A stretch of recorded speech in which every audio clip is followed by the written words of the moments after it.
Ahoy! This is Harry Hansen reminding you to like and subscribe to the show on YouTube by going to youtube.com at the Lager Room 5111 and clicking subscribe. Or just go to youtube.com and search for the Lager Room. Either way, it's as easy as falling off a log. Thanks a bundle.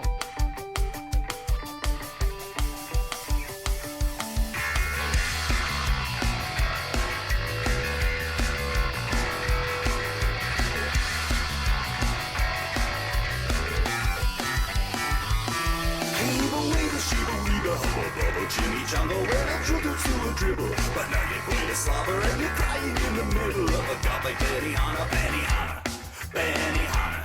Hatchy, hatchy, hooky, pooky, mozzarella, itchy poo. Reading around the collar, heavy petting at the shoe. You're eating cool lasagna on Wonderama with Madonna, with Madonna. Baklava, baklava, baklava.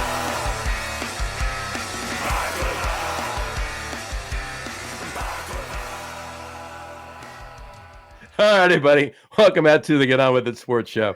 It is Wednesday, November the 19th, right? It's the 19th today? Yeah, 2025. Yes, Jersey Johnny coming at you.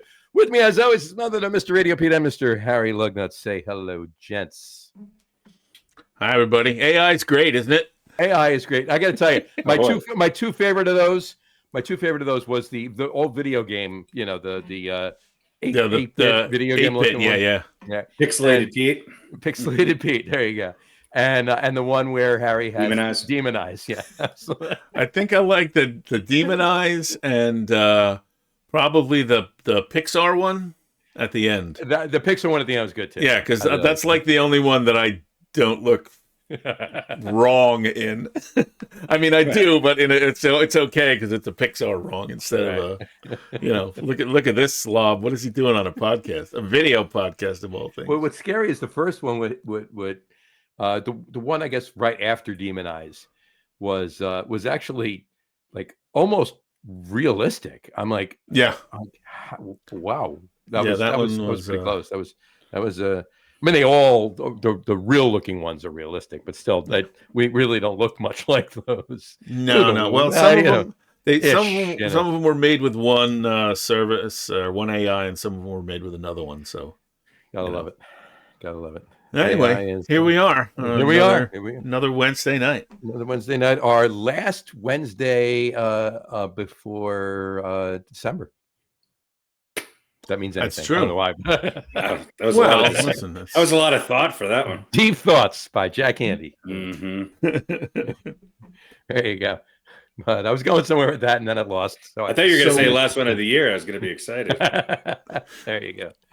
Well, I chose to wear a team that actually wins. Not all the time either, mind you. They lost to Carolina, but Chattanooga Mudhens. Chattanooga Mudhens, exactly. Now it's the You're also very close. Yeah, there you go. It's 3D. It's almost 3D. Yeah. Well, here's the thing, right? Because it's getting to the point now where I'm going to be lucky if I can get to January or February with this POS computer. So I'm going to have to get another computer. I'm going to get a Mac Mini. If I do that though, that means I'm going to have to get a webcam, right? Because it's not all in one. No, I know. I'll get one. But at that point, I'll be further away because I can control the webcam, right? So I think doesn't the Mac have an awesome camera though? Couldn't you just use that one or no? The Mac, well, no, because the if I get a Mac Mini, it's just a small little box. I think you should get an actual full-size TV camera.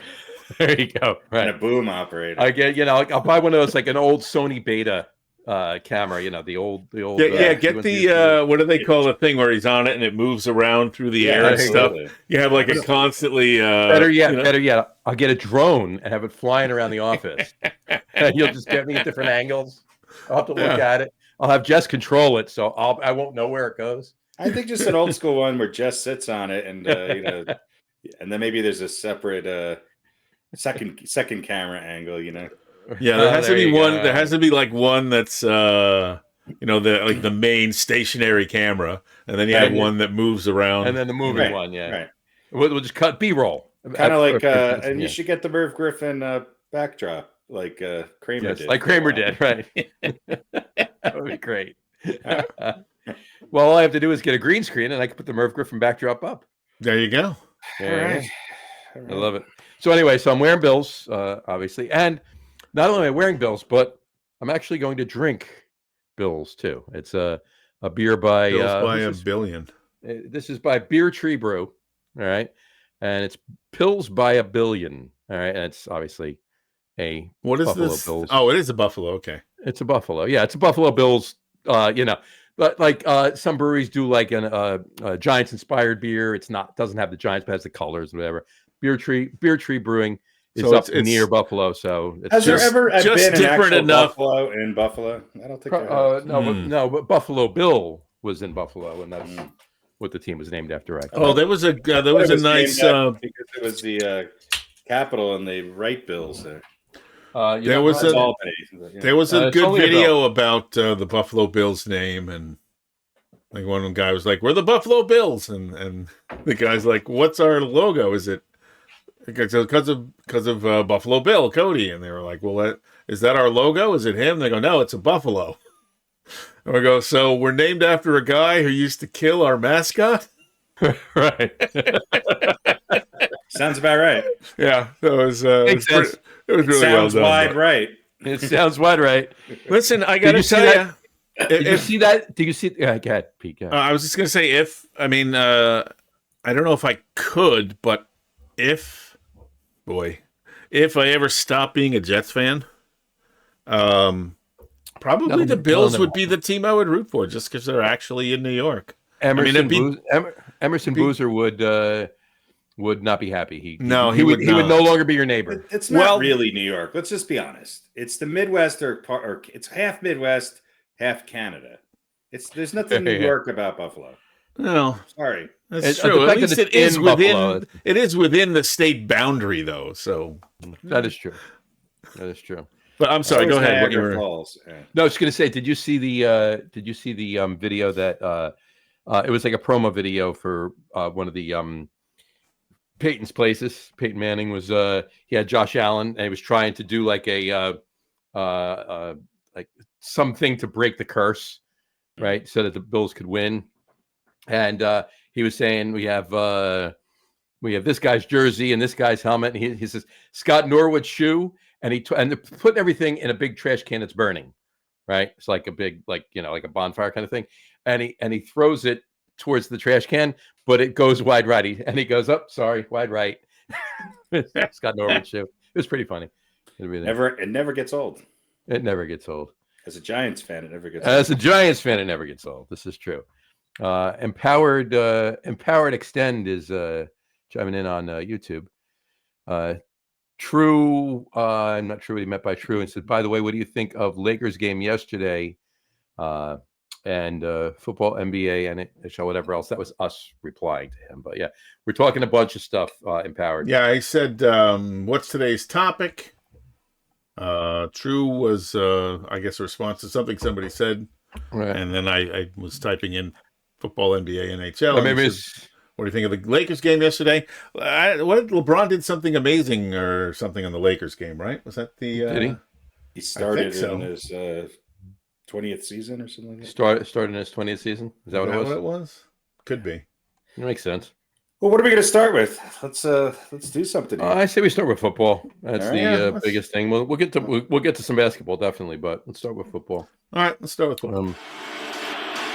Santos puts it up, and it is good!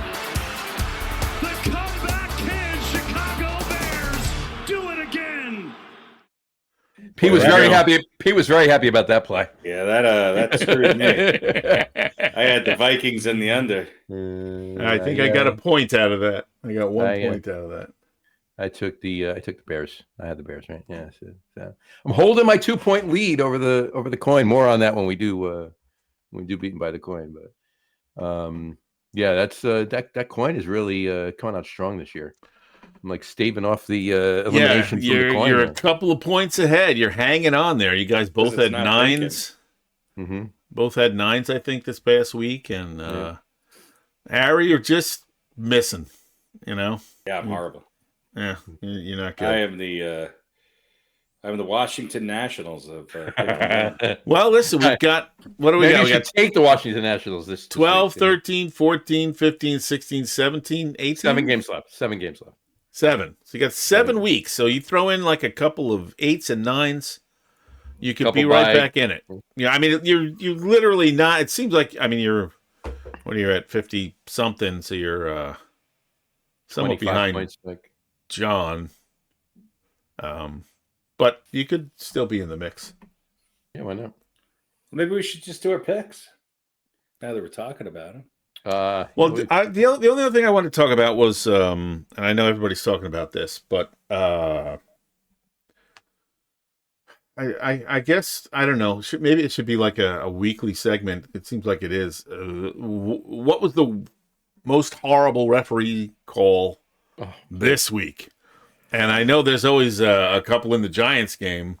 But boy, every Giants game, every call. Yes, every Giants game, every call is an egregious call from the referees. Every game has bad calls in it. But when, like in the one that Philly got, the Philadelphia, the Eagles changed the game. That controlled the game. That decided the game, and it was a bullshit call. Yeah, absolute bullshit call. I mean, there was no, if they were going to call, first of all, they should have just let him play. That ball was uncatchable anyway. All right. And the fact that they called defensive pass interference and not offensive pass interference because he pushed off. He pushed off. And his arm, grabbing his arm was a residual effect of getting pushed off. Yeah. And the thing was, the referee, I don't know who was standing there facing the play. I don't know if he actually ended up throwing the flag or if it was someone else. It looked like he was reaching, but it was one of those cases which we've talked about before. Mm-hmm. Well, let's wait and see how the play ends, and then I'll decide whether it was to throw the flag in. And then it will decide if it was a penalty. Right. And I mean, this is, the NFL has been so good over the past decade at least, of building itself up and making itself a year-round event, and still is, and it still is. But they are like treading on. I think their hubris is starting to show here. The worst thing that could have happened, because here's the thing, right? It's they're either controlling the outcome for a personal game, whether it's through the gambling or whether it's just ticket sales, TV sales, whatever. Well, it's gambling. Whatever. It's gambling. It's of course it's the gambling. I know, but or so it's either they're controlling the game for that, or they're just really fucking up, right? But the worst thing that could have happened was legalize gambling and have the NFL get in bed with these. Yeah, the NFL is in bed, and all of the sports media is in bed too. Yeah, I mean, they go to ESPN picks. So the media is in bed, and the league is. I mean, and it's one of those things that everybody knows. I can't prove it, but I know it's true. Mm-hmm. And we've seen it over and over. Guys not going for it, not going for touchdowns. I understand. But not kicking a field goal because it's going to hit the over or whatever. Just examples that are more closely linked to gambling than hey, this is just we don't want to get in the end zone because they're going to get a chance, with the ball. So we'll down it at the 1 and then we'll just run out the clock. I understand that's a pussy strategy in my mind. But now you see things that are really, you look at them and you go, well, that is fucking over all the people who put the money on the under or who took the under, wherever. And you can go back and look at where the money was and where the bets were. And you go, well, this definitely saved Vegas's ass. Mm-hmm. And that is really going to be, I think it might not be a big problem because people are still going to watch and people are still going to bet. Well, you said it too. The FBI is investigating everything going on in the NBA. They really need to look at the NFL too. And for all we know, they are. Hopefully we did. Apparently, they were researching this gambling with the NBA for the last 5 years. We knew nothing about it until they just announced it a few weeks ago. So hopefully there's a couple oh, of we guys. know they are investigating the NFL, but this is ridiculous. That call was one of the most egregious calls that I've ever seen. That was insane, and the fact that I'll get to it in a minute. It was just bullshit. And the one I made the reel of on Sunday, that was like I thought you had to have conclusive proof to overturn a call, not just because. First of all, it was a catch and a fumble. It was a catch and a fumble. It wasn't an incomplete pass. It's bullshit. So that was nowhere near though as egregious as the Eagles-Lions game call. That was that was really bad. And Empowered Extend just said, yeah. It was a bullshit call. You got. Yep. Yeah, they need to get rid of him because the referee needs to go. Absolutely. And they need a new referee for the game. Have been and invested more. Yeah, I think he's talking about how the NFL has become so big. Yeah. It's all about the money. Come on, it's all about the money. But here's the thing, though: if they're controlling the outcome for the Eagles to help push the Eagles along to get them to the Super Bowl again. Why would they be choosing the Eagles? That's where it doesn't make any sense. Well, you know what? I mean, I've heard, and I've said too, but why would they not want the largest market in America to win? Come on. It's the same reason they wanted Kansas City. It's the same reason they wanted Kansas City to win a couple years ago because two-peat. Why didn't they want? Then why didn't they make Kansas City win this week? Because Kansas City's not the defending champion. It's two-peat and three-peat. That is what brings in big money. He's got the old man ring. He's got the old man ring. He's got the old man ring. Because two-peat and three-peat brings in the money. That brings in hype. People want to see dynasties. They love it. They do. But but there's another theory going around out there, and this is Pete's theory is a little bit more on the mark. But there's another theory going around out there that somehow I don't know how they're going to do it because the Chiefs are 5-5, and more on that in a minute. But somehow the Chiefs are going to come back and they're going to get there again, and we're going to have another Chiefs-Eagles Super Bowl. And the thought behind it that some people are saying, and granted conspiracy, is that it's all about Taylor Swift, and I don't doubt that factors in a little bit, but because of the amount of hype that the NFL is getting from people that have never watched football ever in their lives, and mostly younger kids. But she's not even there anymore, though. She's not showing up. But they're engaged now, so she's named not to be there. Kelsey's cock. But she doesn't even have to be there. That's another show, though. Look, yeah. My thing is that it's never been more schizophrenic. How did the Bills lose to the Dolphins and then go home and score 6 touchdowns against the Bucs? Yep. That to me is more suspect than a call here or there. And there's a Jersey Johnny on every couch and every drinking beer and all day Sunday on every team complaining about certain calls. And there's going to be 1 or 2 calls every week. I thought I was unique, but all right. You're not. You're uniquely. And look, all the hype was about the damn Lions for the last 2 years. So if they wanted to push them across, what does Detroit do for Roger Goodell or the rest of the NFL? But just as much as Philadelphia. Yeah, but no, Detroit's. You have to look at the storyline. Detroit it's not a huge team with the underdog. They haven't won it. It's forever. The underdog. They've never won it. You want to give people things that they haven't seen or things that they want to see. They wash their socks in the tears of Billy Sims. That was so profound.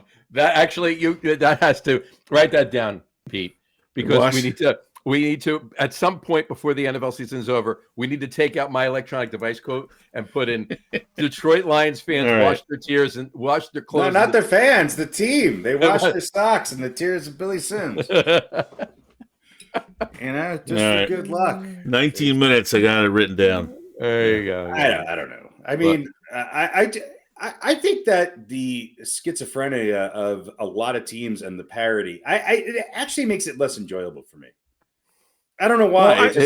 You're not wrong. I think we've said a lot of mediocrity in the NFL right now. Yeah. We've said this season, and a lot of people have said is, what the fuck is going on here? Because you're right. Schizophrenic is a great way to put it.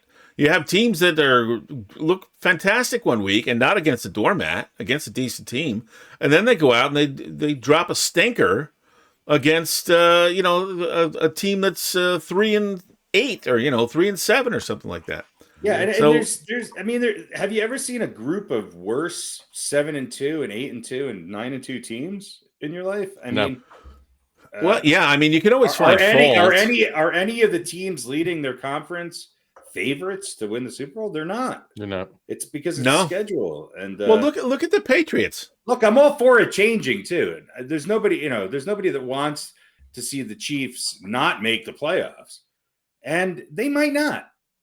And well, let's talk about that. Let's talk about that for a minute because I have that as a talking point that I have here. Right. Are the Chiefs over at 5-5? If they lose this week, they're over. And look, they're playing Indianapolis at home. If that was flipped, Indianapolis struggles a little bit on the road. The Chiefs are favored by 3.5 at home at 5-5 against the Colts, who are 8-2 or 9-2? 9.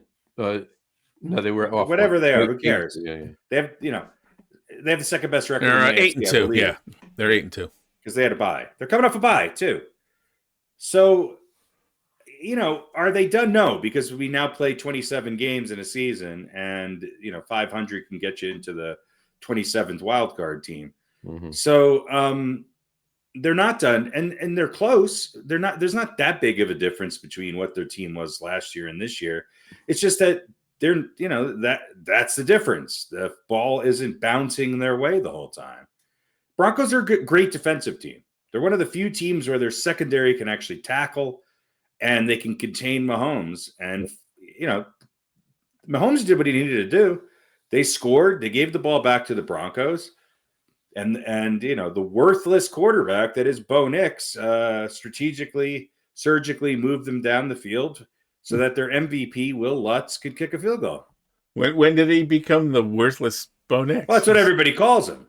It's horrible. It's a horrible quarterback. The Broncos are winning only on their defense, except for the fact that he completes passes when he needs to, doesn't turn the ball over, and leaves no time on the clock when the Broncos have arguably maybe one of the best, if not the best, place kicker in football. So there you go. There you go. The Broncos and the Eagles are very similar teams. Same criticism of Jalen Hurts, but they win. The Broncos lost their top running back. Their best defensive player has been out for the past few weeks. And they beat Kansas City at home now. They got to play him again. But at that point, I think it's the second to last game of the season in Kansas City, it might not mean anything. Yeah. Kansas City's got a tough schedule. They lose 2 more games. They're definitely not winning the AFC West, and they're probably on the bubble for the playoffs because you have Indianapolis, Denver, New England, all jumping ahead of the rest of the pack. Yep. So that's not going to leave much room for. There's not going to be a whole hell of a lot of room for them to pop up there, and right. They lose another 2 games, they're done. And you may have a 14-win team as a wild card potential. Yeah. Well, so, which is okay. That's a welcome change. Well, let's go ahead. I was going to say, hold that thought. Is the sky falling for them? Because I don't know exactly what happened, but I did hear this report that there was some animosity going back and forth. Mahomes was throwing Andy Reid was throwing Mahomes under the bus in the press conference, and Chris Jones was throwing Spags under the bus. So I don't know. Maybe I didn't. I literally searched today I only had about 15 minutes to look for it, and I couldn't find the clips just so I could see exactly what it might not be but real. I did hear that happened. There's so much fake news out there. No, but it wasn't just something that I scrolled on Facebook. It was like I heard it on I think I heard it on Boomer and Carton this morning. Boomer Carton. What did I go back 15 years? Boomer and Geo this morning. I did. I had what was that movie where he found the radio and was talking to his father 30 years ago? Oh, yeah. Was it Dennis Quaid? Dennis Quaid and Frequency. Frequency. That it? That's it. It was a good movie. Our movie references are fucking. No, it was a good movie. Well, it was a good movie because the 69 Mets, the 69 Mets were in the movie, so that's why it was a good movie. Yeah, of course. 60 again. Let's go back to Jimmy Averici, the backup second baseman for the 69 Mets. Jimmy Averici. Well, you know what? All right. So here's who Kansas City plays. Obviously, this week they're at home against the Colts. Then they go to Dallas. That's winnable. They go to play Houston. Tough game. They play the Chargers. That's winnable. Well, the games you said winnable. If the Chiefs of last year were playing, it's even winnable. This year. I'm talking about the Chiefs of this year. I mean, the way they played against. Did you see the Chargers this week? That's true too. Yeah. Chiefs at home against the Chargers right now. I'm taking the Chiefs. There's too many Jekyll and Hyde teams. There's a lot of Jekyll and Hyde teams. There's a lot of Jekyll and Hyde teams. Yeah. But they got 1, 2, 3, 4, 5, 6, 7 games left. If they win 4 of them, they're probably in the playoffs. I don't know if a 9 and 8 team is getting in the playoffs. 10 and 7 is pushing. So can they win 5 of those? They need to win 5 just to be on the bubble. Just they're not going to win the division.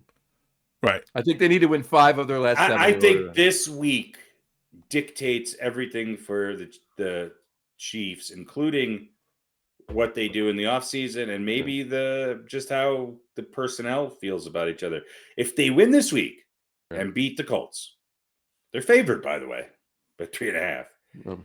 Then they should be able. That Broncos game might not mean anything, so the Broncos might roll over. And then they end with the Raiders, which is pretty much an automatic win. So they could win all but two of those games and still have still get into the playoffs. Well, look, I think it all hinges on this week.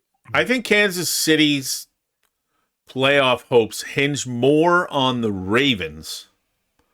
True. And what they do than anything else. And the Chargers, and they could beat the Chargers head to head. Yeah, but I'm putting the I mean, if we're thinking 10 wins is the minimum you need to get in. I don't think you get in with 9, right? But Denver's already got 9. The Chargers have 7 wins. The Colts have 8. Pittsburgh is either going to be the division winner, or if the Ravens run the table like they really kind of need to, Pittsburgh might get to 9 wins. Right. And then you have the Patriots, who haven't played anybody.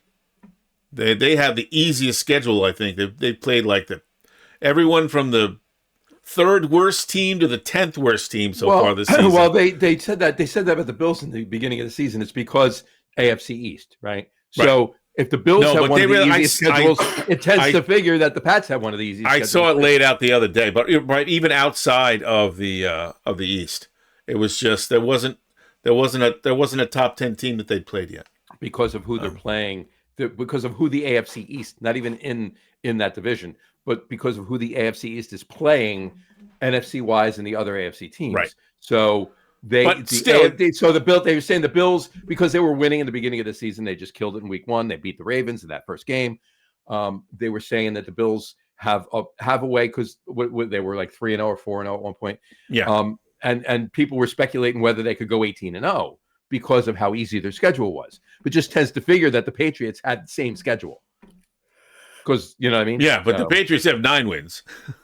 Yeah, exactly. So you got to figure they're going to get in. Buffalo's going to get in. Look, Kansas City basically has to win this week, and then they have to outright beat Houston and the Chargers. Yep. And if they do that, they'll be in the playoffs. I agree. Yeah. I agree. All right. Well, we'll see what happens.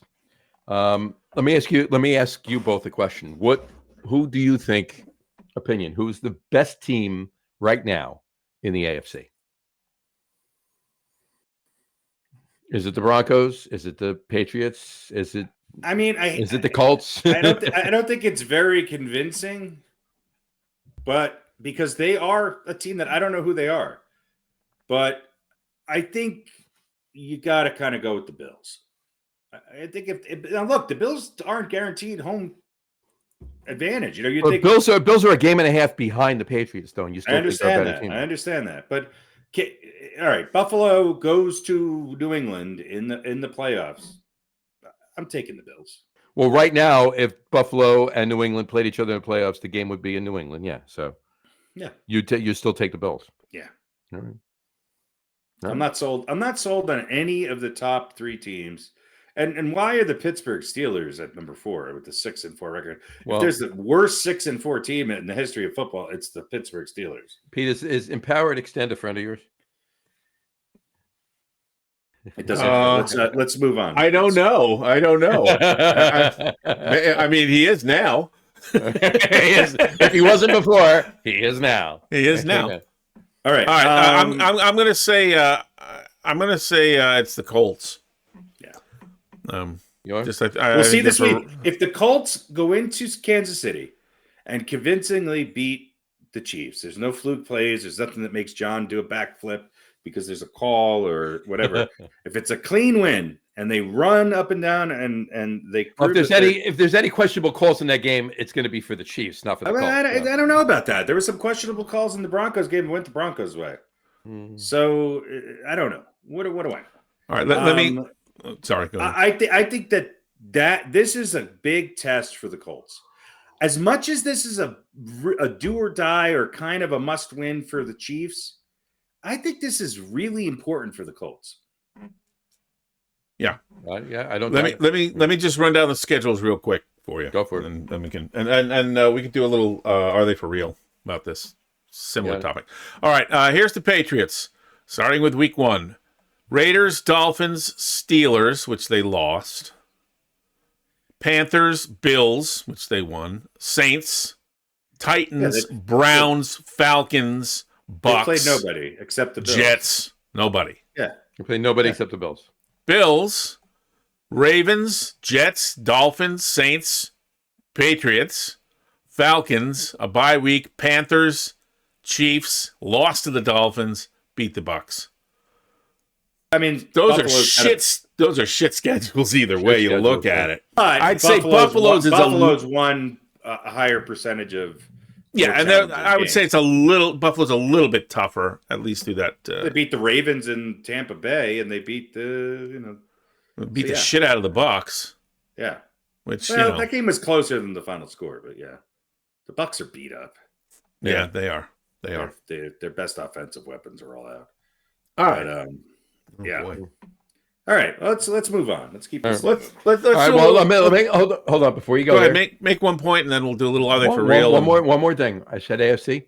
Who's the best team in the NFC? Oh, NFC. The Rams. Yeah, it's got to be, right. Yeah, I think it's the Rams. I think it's the Rams too. The eye test tells me the Rams right now. Now the Rams have done this before, of course, where you think they're the best team. And then maybe they're not. The other team that I don't know where they're going to go, and I think this week we'll see. I think the 49ers could be dangerous.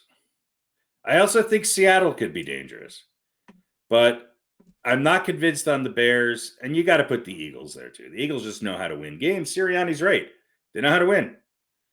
So I think it's the Rams and the Eagles, but. The teams that I'm not quite sure of, but they scare me a little bit are San Francisco and Seattle. Okay. Yeah, that makes a lot of sense. It does. Seattle more than San Francisco for me. I don't know. I need another couple weeks with Purdy back to see where they're at. Yeah. I think the Rams I need to see Bradford Darnold actually do something later in the season too. Well, yeah, you're right. He's didn't have a great game last week. And he had a bad game. He had a Sam Bradford Darnold game. Yeah. I would say the Rams are probably the better team, but Philly is the team that knows how to win. Yeah, they are. Here's the thing: is the Rams' defense is better than it has been in the last couple of years since Aaron Donald days. Mm-hmm. So, and they're looking pretty good. They're looking pretty good, and they've had a pretty not exceptionally tough schedule. But they've beaten some good teams. Hasn't been easy. Hasn't been an easy walk. Yeah. And they lost to the Eagles, but it was a close game. They beat the Colts. They beat the Texans. Yeah. They beat the Ravens. They beat the Jaguars, who are a good team. And they beat the 49ers handily. And then they beat Seattle. So they've had a pretty tough schedule. They have. And they've won those games, the vast majority of them. Mm-hmm. All right. Let's do a little Are They For Real? Let's do it. We'll do it real quick. What is real? What is real? How do you define real? If you're talking about what you can feel, what you can smell, what you can taste and see, then real is simply electrical signals interpreted by your brain. Pretty sure none of that's real. You're not real. For real, for real, for real. Yeah. What is real? Okay, talking about division winners and who belongs there and who doesn't. So, put your money where your mouth is. Not money, but put your reputation as a prognosticator on the line here. So, we're going to look at all of the division leaders right now, and you're going to tell me, are they going to win the division or not? All right. So, let's start with New England. John, will they win or not? No. John says no. Harry? I'm not going to think about it too much, but based on their schedule, I think they will. I think they will. I think they will too, based on zero research. Well, I did look up that their schedule so far has sucked. Well, here's the thing, right? They play the Bills one more time. So. The reason I say that is the Bills have another game to play. The Bills have only played 10 games, the Pats have played 11. So Pats have a bye coming up, and the Bills already had theirs. Yeah, if the Bills win, there'll only be a game back. There'll only be a game back. Yeah, and if they win the head-to-head game, then it goes to tiebreaker. It's a tiebreak. Goes to whatever the tiebreaker is. So yeah. All right. Now next up, Pittsburgh. Johnny. No, they will not win the division. Harry. Yep. Boy, this is just a hard. The Ravens have to win that division. Ravens will win it. They have to, but they're not playing well. Well, so does that mean you think Pittsburgh's going to win or no? No, I have no confidence in the Steelers. Again, they're only a game behind the Steelers too, right? Yeah, I understand. After the horrible start they had, they're only one game out of first place. Right. Well, they didn't have their. You sound like a Baltimore sportscaster. They didn't have their MVP quarterback for 5 weeks or 4 weeks. Yeah. Well, I hate the Steelers, so I'll say no. All right, Colts. Yeah. Yes. Yes, I agree. Broncos. Yes. I think so. Yeah, I think so. Philly? Yes. Yeah. Philly's gonna have it wrapped up. That's the only one I'm 100%. Me and everybody else on the. That's the one pick that I could not get wrong. Everybody else in the division is under 500. I had to ask. All right, here's a toughie. Maybe not. Tampa Bay. They're better than Carolina, aren't they? They are, but you know what? But not lately. I'm going to say Carolina is going to win. And the reason I'm saying that is not because Carolina is a great team, but because the Bucks banged up. I agree with John. I agree. Now, Carolina's got a big test this week. If they beat the 49ers in San Francisco, I'll tell you, I wouldn't be that surprised. I know Purdy's back now and stuff, but I'm not. I know we talked about San Francisco, and they were hurt early in the year, and they're coming back now. I'm not convinced they're back yet. So Carolina might have something cooking. Yeah, I'm gonna say Tampa Bay hangs on, and LA. We all agree, yes, right? 100%. Did you skip the North? Yeah, you did. The Bears. No. The Bears.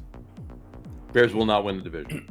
I think Green Bay will win that division. I think Green Bay will get their shit together and win it. If not, I think the Lions are the Lions are definitely a better team than the Bears. I think the Lions will figure something out. Yeah, you got two teams that are back in the loss column. The Bears may actually wind up third place.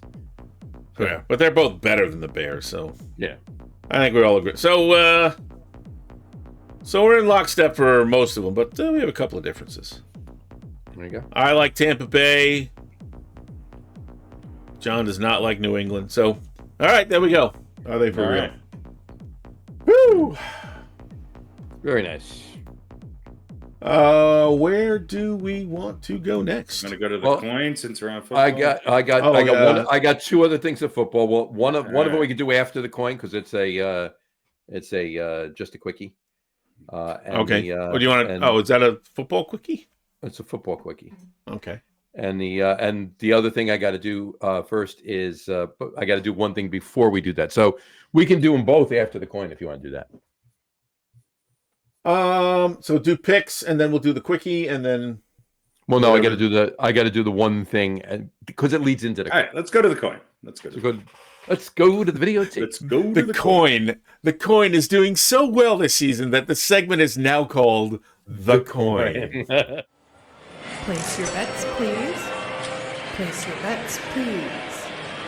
Place your bets, please. All right, here we go. We have 4 games this week. And before we start, as we like to do, we're going to remind everybody about the rules real quick. That's real And quick. now- Sign on the dotted line. Hey, when it pops up, you're watching the It's video. like an Pause app- it if it's you want to like read an- it. yeah, It's like pause an it if you want to read it. Agreement. Yeah. Right, exactly. It's a Microsoft agreement. Don't bother reading it. You really don't want to know what's in it. Yeah. So let's take a look first at last week's results, week 11. As we were talking about before, Jersey Johnny put up a 9 spot with a couple of threes, and he now has 79 points. He leads. The coin put up a 9 spot, still 2 back. I put up a 9 spot, so I'm 4 back of the coin, 6 back of John. Harry put up his usual 5. If Minnesota held on, I would have had. Oh, you would have 11. been. Yeah, I you would would have have had been great. 11. So you're only 18 back of John. That's not insurmountable. That is not insurmountable. No, it's not really. It's I have a couple of shitty weeks, and you put up a couple of 9s. You're right back in it. Yeah. That's good. All right. So here's our games for the week. Ooh.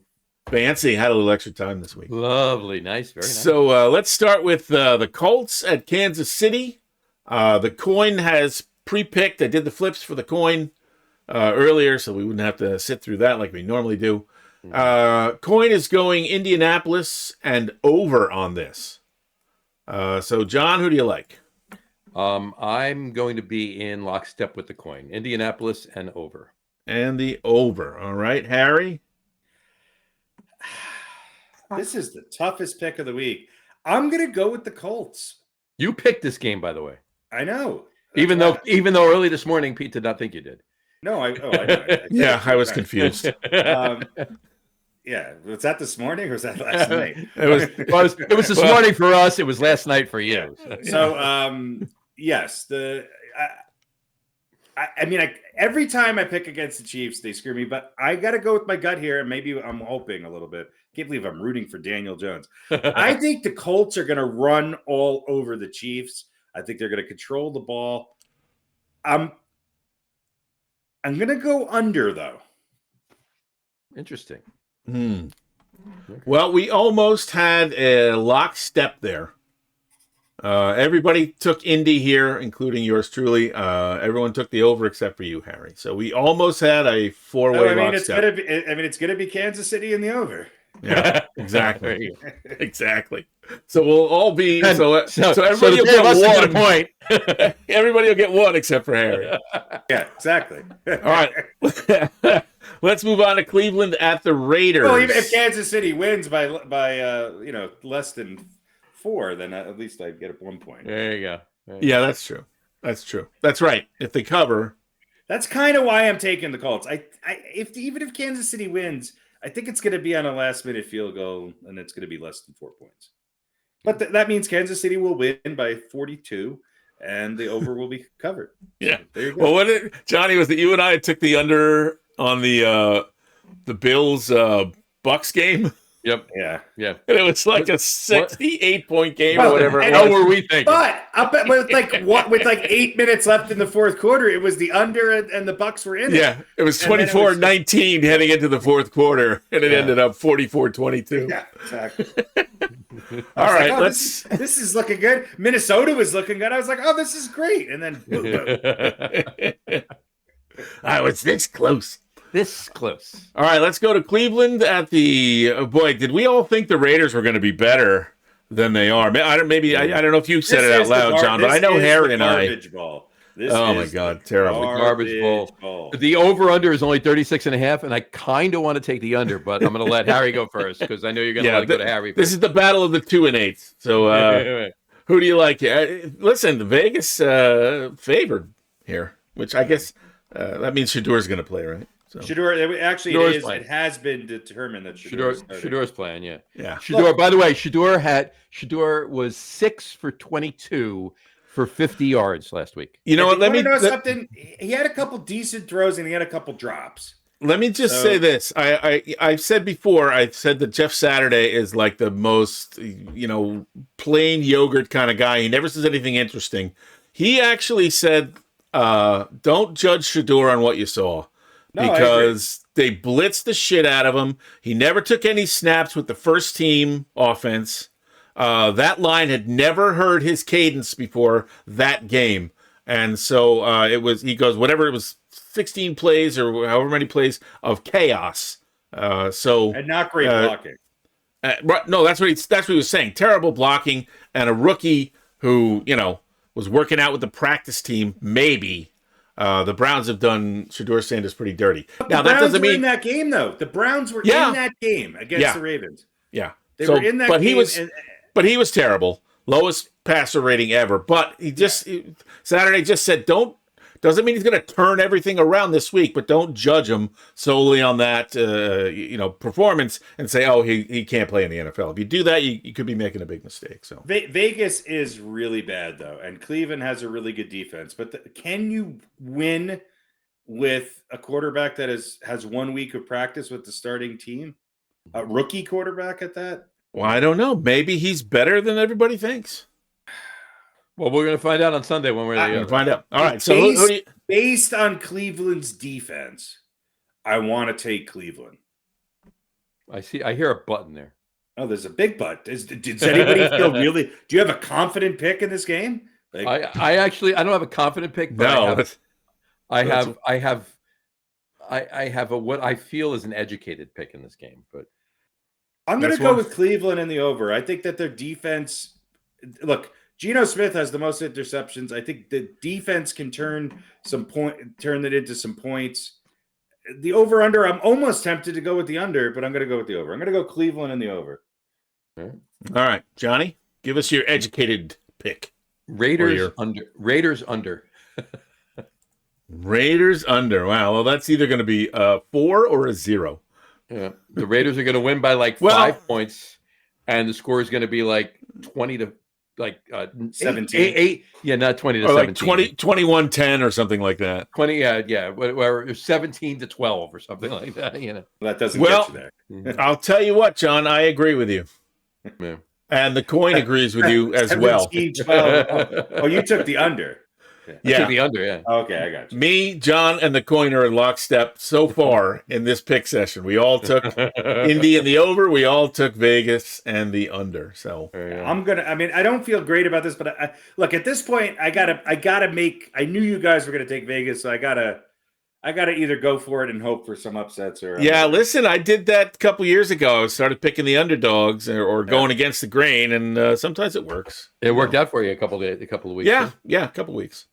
All right, next up is Pittsburgh at Chi-Town, and Chicago minus 2.5, 44.5, the over-under. I am taking Chicago and the under. The coin is taking Chicago and the over. So, John, let's start with you on this one. Chicago and the under. I was right in lockstep. Chicago and the under. Mm-hmm. All right, and Harry? Yeah, I think it's going to be Chicago in the under. I think it's just going to be an ugly game, and they win by a field goal. And don't forget, Myron Rodgers is well, he's got a broken hand too. Yeah, but it's not his throwing hand, is it? It's not his throwing hand. No. Yeah, so he'll probably be out there. Yeah, he'll be out there, but he's got a broken hand. Ayahuasca for him. Yeah, really. Take some peyote. Take some peyote and get out there, kid. He's got darkness. This is Chicago's ability to put Aaron Rodgers in his place from saying he always wins in Chicago. Yeah. Oh yeah, they're extra motivated. Motivated. All right. Last up is Carolina, hosted by the San Francisco Brock Purdy's. And we'll start with the coin, who's taking Carolina and the under. By the way, we all took Chicago in the under, except for the coin. So coin took you over. Yeah. Haven't had a four-way lockstep yet. Coin is taking Carolina and the under. Harry, let's start with you. No, so you guys go first on this one. I went first already. I won. Well, John went. All right, I'll go first. I'm taking Carolina and the over. -7 is a lot. It is. And I don't think Carolina is that good, but I just don't think San Francisco is going to run it up at this point. You know what they say? Pick the team that's going to win. In this particular case, I like the 49ers at home. And I don't know. I'm going to go under on this. All right. Johnny? 49ers over. 49ers over. All right. So, this is nobody has quite the same for this one. So there you go. A lot of lockstep for the first 3 picks. And really, the only big thing this week is I got the horrible Cleveland Browns beating the even equally as horrible, maybe not quite as horrible, Los Angeles, Las Vegas, Los Angeles, Oakland, Vegas Raiders. That's right. Yeah, we all have Indy. We all took Chicago.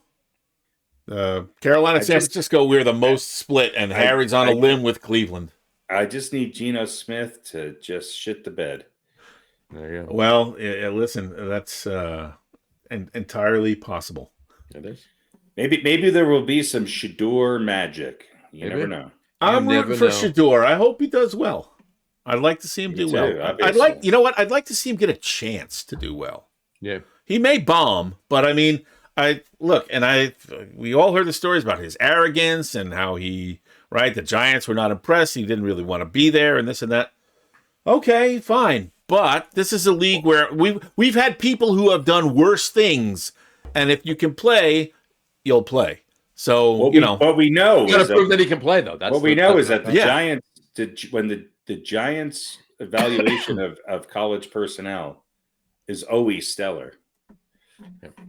Yeah, that's true.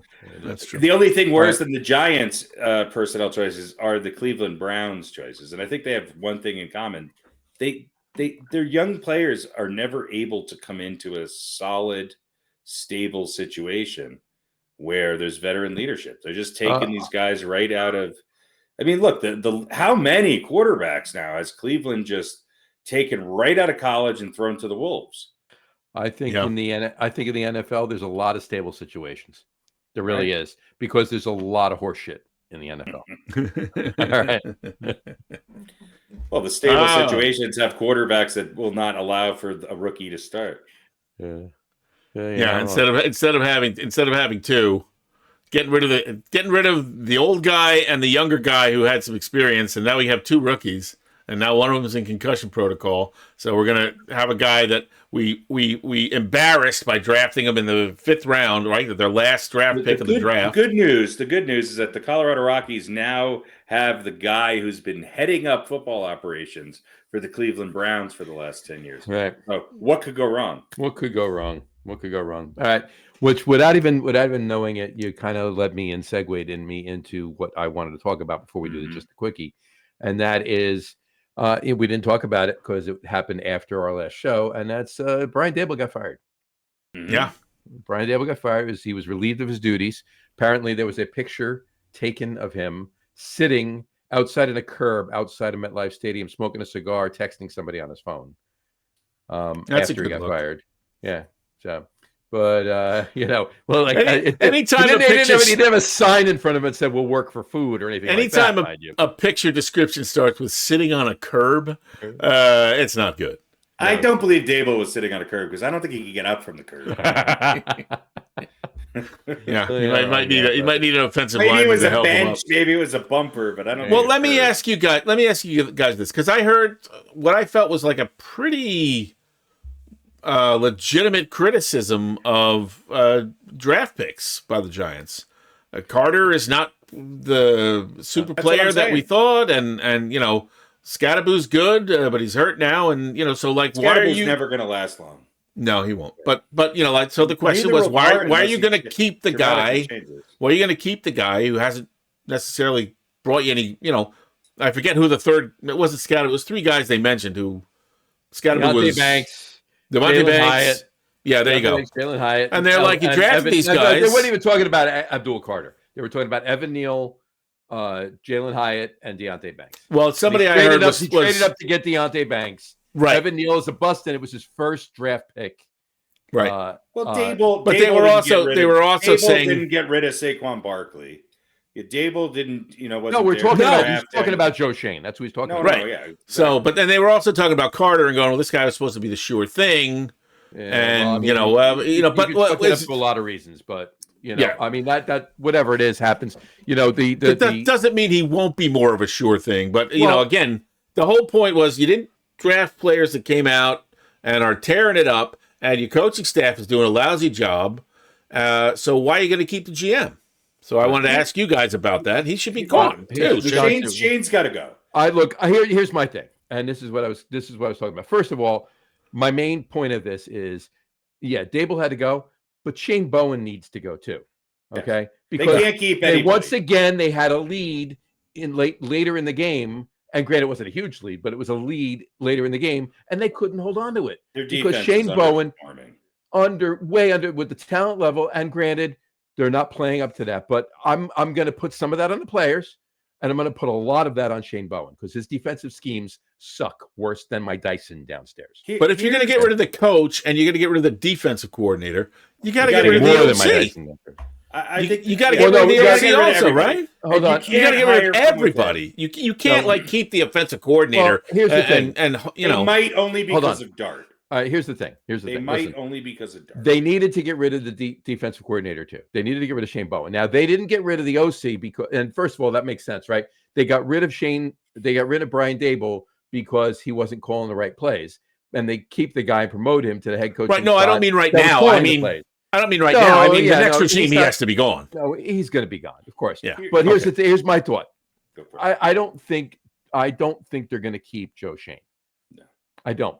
I just don't think they wanted to do. I don't think they wanted to blow everything up in the middle of the season. Yeah. Get rid of Brian Dable, move Mike Kafka up, start the process, let everybody know, hey, we're going to have new things next year. When's the draft? April. Mm-hmm. So you're going to get rid of the guy when? End of January? Right after Black Monday. Black Monday. He'll be at the end of the season. At the end of the season. Right after the season. So then you got 2 months. They have 4 months. They got to have somebody else in place so that they can hire a head coach. Wait, when's Black Monday? Black Monday's the Monday after the last game. So right, you have almost 4 months. You have almost 4 months, just shy of 4 months. They have somebody in mind. Of course they do. They've got to. Here's my take on. And knowing the Giants, it's somebody that's in the organization already. Maybe, and that's unfortunate. Or at least was. But here's my take on Dable. He's yet another guy who was a good coordinator under a good head coach with a lot of talent around him that did not translate to a head coach. And that list is very long. Mm-hmm. It goes to prove that I don't necessarily think that a coordinator it's like a senator becoming a president. Doesn't happen as much anymore. It doesn't. It does. Look at Jeff McDaniel. And I think it's the list goes on and on and on and on, right? Look at Steve Spagnuolo. Look at all of them, Martindale. I mean, which is why I don't necessarily think all of these coordinators. Romeo Crennel. Yeah, I think the Giants need to get somebody with head coaching experience. Now, I don't think it's going to be the idiocy of Bill Belichick or something like that, but I do think this team. Look, what the Broncos went out. They tried to hire coordinators who are all doing. They've hired the guy who was the head coach back as their defensive coordinator, and he's doing great. Mm-hmm. What's it? The Dick Fangio is back. Doing great. You have to go out and get a head coach. They brought Sean Payton in. He brought, back the last head coach the Broncos had. And that's my point, is they have to have the right guy for the right position. Let me ask you a question. Would based on what you're saying, are you saying that based on what's available out there right now, that Mike McCarthy is the hire they need to look at? I don't hate it. If you look at the short list, he's really the only. Has he ever built up a young quarterback? Has he been able to create a good offense and win? Look, you can say what you want about him in Dallas. He wasn't unsuccessful. He wasn't unsuccessful. Let me ask you a question, John. Let me ask you a question. Uh-huh. For the first 3 seasons that McCarthy was with the Cowboys, Will you take those results next year for the Giants? 150,000%. That's my point. That's my point. Mm-hmm. Yeah. That's my point. Yeah, Mike McCarthy's the guy, and they need to put good coordinators. Get Wink back under Mike McCarthy. I'm not. Well, he's probably happier. He's on a better team in college. I know, right? Yeah, he might not be dying to come Michigan, back. right? Isn't he at Michigan? Yeah, he's in Michigan. Yeah. I mean, you might be able to get him back, especially with the fact that they're that's not the same anymore. Right. Look, you see it with Spagnuolo, you see it with Josh McDaniels, you see it, so the list goes on and on and on. Some of these guys are just meant to be coordinators. It's different. It's different being number 2 or number 3 than number 1. A head coaching job is part shrink, part draft analyst, part it's more of a position where you have to motivate and delegate. Mm-hmm. And I don't think Dable was good at that. Dable never had the respect of some of his other coaches. I think he had a good relationship with Dart, which is why I wish they didn't have this stupid Russell Wilson experiment. No, horrible. But it was a horrible. Here's the other thing. Dable he was not hardline enough with Dart in telling him you cannot play like you did in college. No. He was hoping for some sort of miracle. He was hoping for Jaden Daniels part 2, and it didn't happen. No, he's trying to save his job. He's trying to save his job. Protecting a young quarterback like Jackson Dart and saving your job, those two things are at odds. Right. And you would hope that he would say, I got to protect this kid, but if this kid takes a few more risks, maybe we win a couple of games, and maybe I get to hang around. Russell, if he energetically signed off on Russell Wilson, then I question his decision-making ability. They did not need Russell Wilson. You had Jameis Winston in there. Put him in there if you really didn't want to start Dart. Keep Tommy DeVito. You did not need the Russell Wilson experience. What was the first thing Sean Payton did when he came to Denver? He said, this is bullshit, and I'm going to do everything I can to make sure that Russell Wilson is out of here. Mm-hmm. He said, this guy's not going to make me successful. Yep. Yep. And they gave up, and Denver gave up the farm to get Russell Wilson. But look, I'm not saying, but Peyton's focused on defense. He's able to win with what he has. It's a totally different team than he had in New Orleans. He doesn't have that kind of offensive power and a Hall of Fame quarterback. He's got a great defense and a team that can run the ball and control the clock, and he coaches to that. You're absolutely right. Dable tried to turn the Giants into something that they weren't. Mm-hmm. Even when he had Saquon, he didn't use him the same way Sirianni wrote him in Philadelphia. You're talking about Sean Payton. It's just a shame that he had the quarterback he had when he went to his first Super Bowl. Yeah. Mm-hmm. Well, yeah. All right. Let's get on with it here. Yeah. We have just a quickie. We have just a quickie. So based on that, all right, it's NFL just a quickie. Do we have a theme? We do.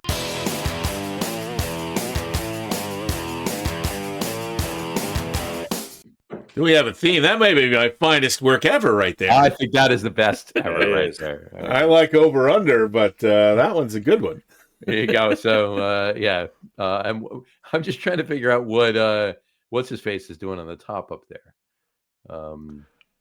Malkovich? John Malkovich. Yeah. That's from Rounders. Oh, right. Just like a young man coming in for a quickie. Quickie, right. Love it. That's great. All right. So based on that, my just a quickie for you is NFL season opinions. All right. Like we did 2 weeks ago. New York, and for that matter, NFL head coaches. Okay. I'll ask both of you these two just a quickies. We'll start with Pete on this one. Who is the worst New York area NFL head coach ever? Ever? That includes the Jets? Yep. Giants or Jets. Yeah. Well, listen, if we're doing top 10, I think the first 5 slots are filled with Jets. I don't know. Yeah. We got Ray Hanley. I have one that beats Hanley, and it's definitely on the Jets. Really? Oh, yeah. Let's see what Pete says. I don't know. There's only one that beats Hanley, but it's on the Jets. For me. I think I always get this. There's two guys and I always get them confused. And one was not too bad, and one was kind of one was really terrible, and one was kind of okay. Hang on, let me because I want to get the name right. It's actually there might be two on the Jets that are ahead of Ray Handley, to be honest with you.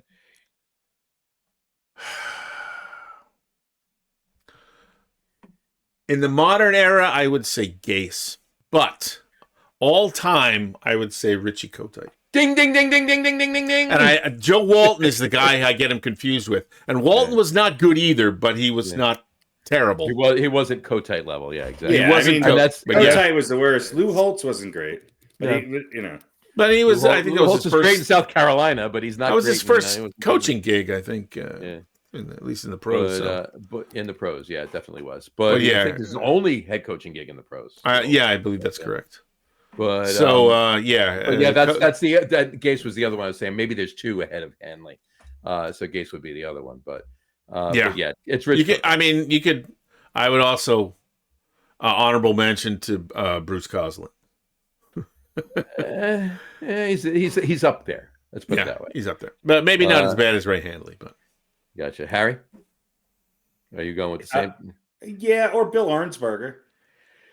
Yeah, Bill Arnsberger was a fantastic defensive coordinator in Miami. I mean, he was on the coaching staff of the 72 undefeated Dolphins. You know what? But that did not translate well to the Giants' head coaching position. I mean, Ray Handley wasn't horrible, but Ray Handley took over a really good team. Ray Handley took over a team that should have, and that most likely would have at least gone back to the Super Bowl if Bill Parcells and Bill Belichick had stayed. But I think he won the same amount of games in 2 years that Rich Kotite did in 6. Ray Handley was 8-8 his first season and 6-10 his second season. So it was bad based on the talent he was handed. Yeah. Horrible based on the talent. He was not the George Seifert of the Giants. Not at all. Not at all. Or the Barry Switzer of the Giants.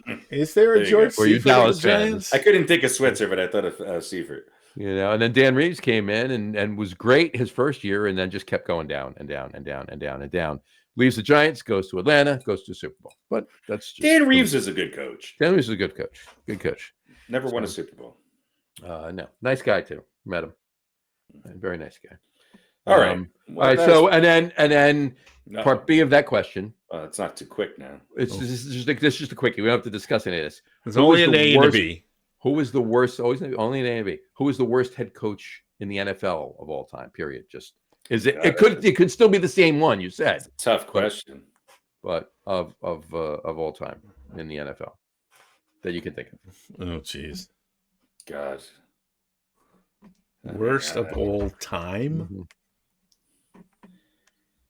I mean, you could go with what you said. I mean, you might not be wrong by saying it. So, which team was really bad for the really long duration of time? Like, you don't always get that in the NFL like you do in baseball and sometimes basketball, where there's just for years. How many Detroit coaches can you name? Because they were terrible for a long, long time. Matt Patricia was horrible in Detroit. That's true. Matt Nagy was terrible in Chicago.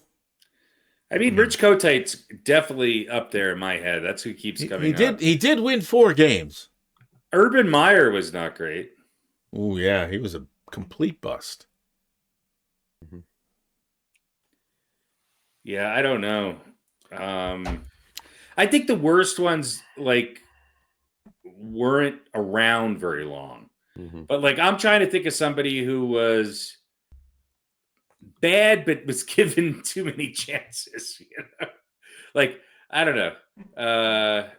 Romeo Crennel or Lovie Smith or Lovie Smith got the Bears to but still he was pretty bad overall. Yeah. Mangini was pretty bad. I mean, these are all going to be Jets guys. Mangini was pretty Steve terrible. Spagnuolo was pretty bad. Adam Gase. Steve Spagnuolo was bad. Here according to stats, the worst head coach of all time coached the Detroit Lions to an 0-16 record in 2008. Yeah. That's Rod Marinelli. Yeah, there you go.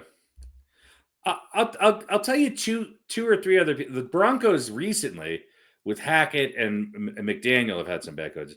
I'm going to throw somebody out there who I loved as a player, who I thought was a really bad head coach, and that was Art Shell.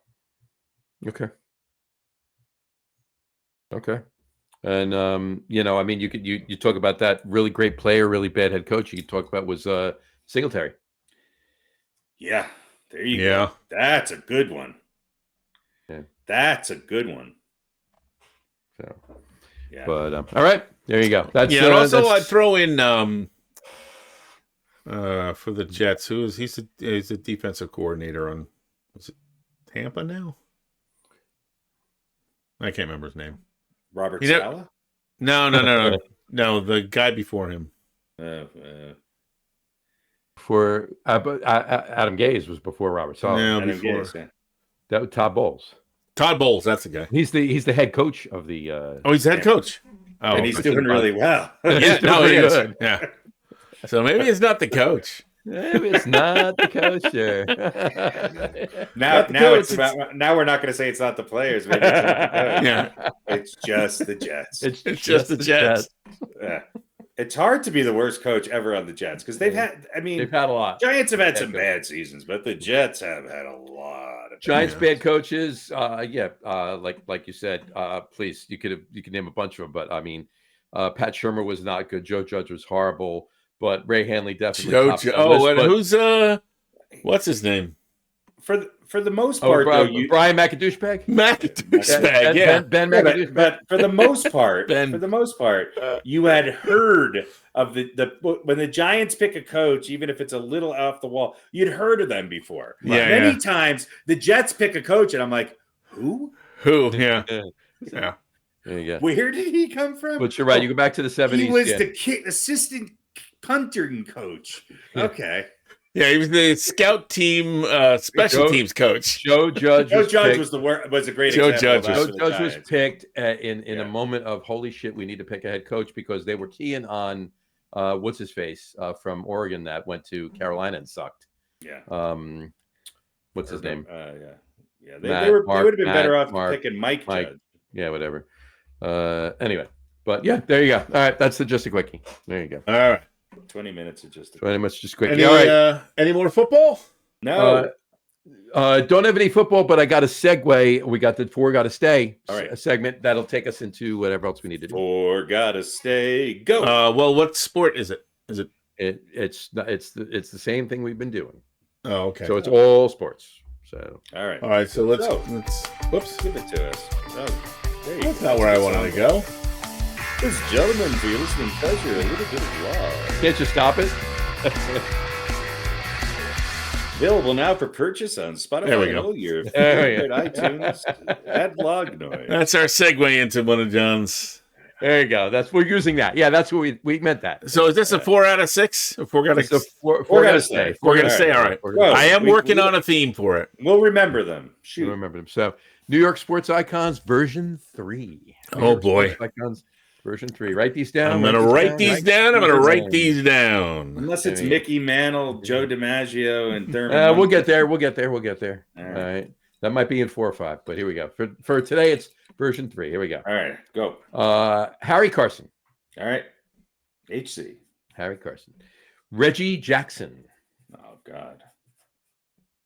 Now remember, these are sports icons. Right. Those guys are both icons. One's a world icon. No, to me, they're just guys I like or don't like. The list is sports icons. Go. New York sports icons. Harry Carson, Reggie Jackson, Mark Gastineau. Oh, God. Fuck that.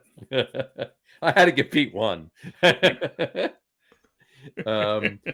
Darryl Strawberry. Strawman. The Strawman. Charles Oakley. And Dennis Potvin.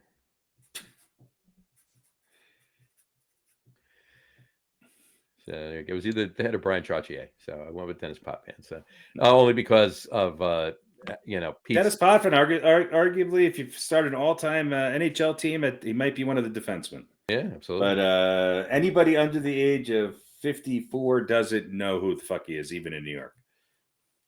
Well, no. Everybody in the Prudential Center at least has heard his name, because isn't that a cheer? Yeah. Actually, it's in MSG too. Yeah, yeah. Anyway, all right. Harry Carson, Reggie Jackson, Mark Estineau, Darryl Strawberry, Charles Oakley, Dennis Potvin. Harry, you start us off, please. Well, I mean, Gastineau's got to go. Reggie Jackson is an icon, and if you're starting an all-time Yankees team, he's probably your DH. Mm-hmm. Look, if it was me, I would pick Carson, Jackson, Oakley, and Potvin, but Strawberry was a much bigger icon. And if you really compare Oakley and Potvin, or Oakley and Harry Carson, I think Oakley's more of an icon than both of them. But Harry Carson's a Hall of Fame football player, and Dennis Potvin is. But it's not based on that. It's based on who's an icon. So I'm gonna get rid of Dennis Potvin, but it's hard. All right. Well, that's the point of the list. You gotta cut, right? So you're going Carson, Jackson, Strawberry, Oakley.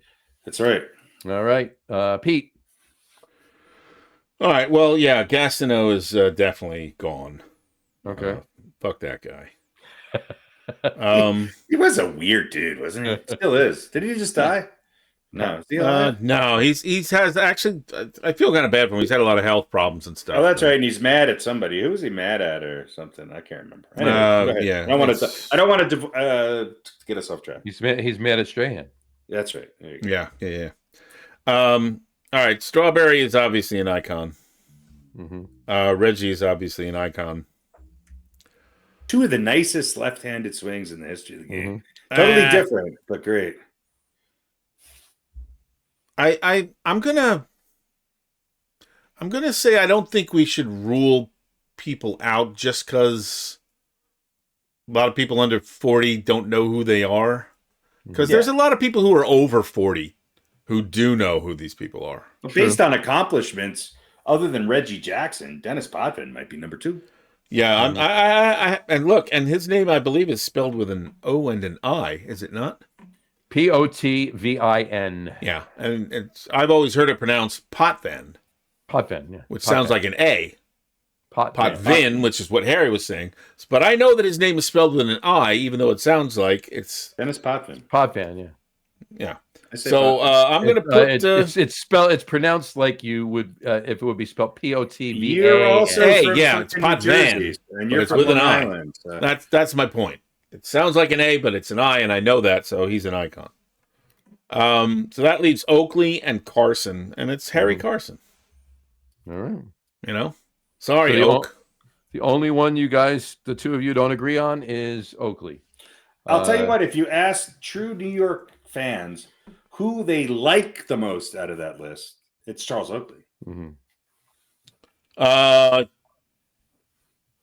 Who's the most beloved? Charles Oakley. It's not even close. No, it's Strawberry. It's not. Strawberry. It's not. It's Strawberry. No, you guys are too close to Queens. And by the way, he only won the Yankees. But... I'm pretty sure he was on the Yankees for a while too. So he was, and that's why I'm saying. But Oakley is more beloved only because Oakley was not as talented as any of those, and he was a blue collar guy who dove on the floor a lot and beat people up. That's New York. I'm not saying it's right. I'm just saying it's true. There you go. All right. Some people don't like thug basketball. It's probably the quickest 4 got to stay. Oakley had a sweet jump shot, almost a set shot, 6-inch vertical. Potvin had a pretty good jump shot too. Potvin did have a good jump. I can't imagine Dennis Potvin in street clothes, though. That's the weird thing. I just picture him with the weird, bulky 70s hockey equipment on. Yeah. Bobby Nystrom helping him, off the ice. All right. God, that was a team. God. Anyway. There you go. All right. Cool. Little NBA? Little NBA. Go for it. Let's talk a little NBA. Mm-hmm. Okay. So, any surprises, really? The West is the best. The West is kicking ass. The surprise is Detroit. Name 3 Detroit Pistons. There you go. Nope. Nobody knows who they are. They are playing really, really good basketball. Well, you got Cade Cunningham. I mean, and you got Jaren Jackson. So, I mean, I'm not saying they're complete unknowns, but somebody said nobody knows who they are except for Cade Cunningham, and I was like, who the fuck is Cade Cunningham? Exactly. I don't even know that name. So, right. But they got to the playoffs last year and lost to but Knicks. They're on fire. Yeah. So they have apparently improved since last year. Well, so far, but the East has also gotten weaker. Let's be honest. Well, look, Giannis is hurt now, right? Mm-hmm. He's out for a number of weeks. The Knicks are having some squabbling. Josh Hart is not happy. I mean, Duran is averaging almost 12 rebounds a game for them, too. They're shooting well. And they got Tobias Harris, who's, I don't know, last time I looked, he's averaging 10, 11, 12 points a game.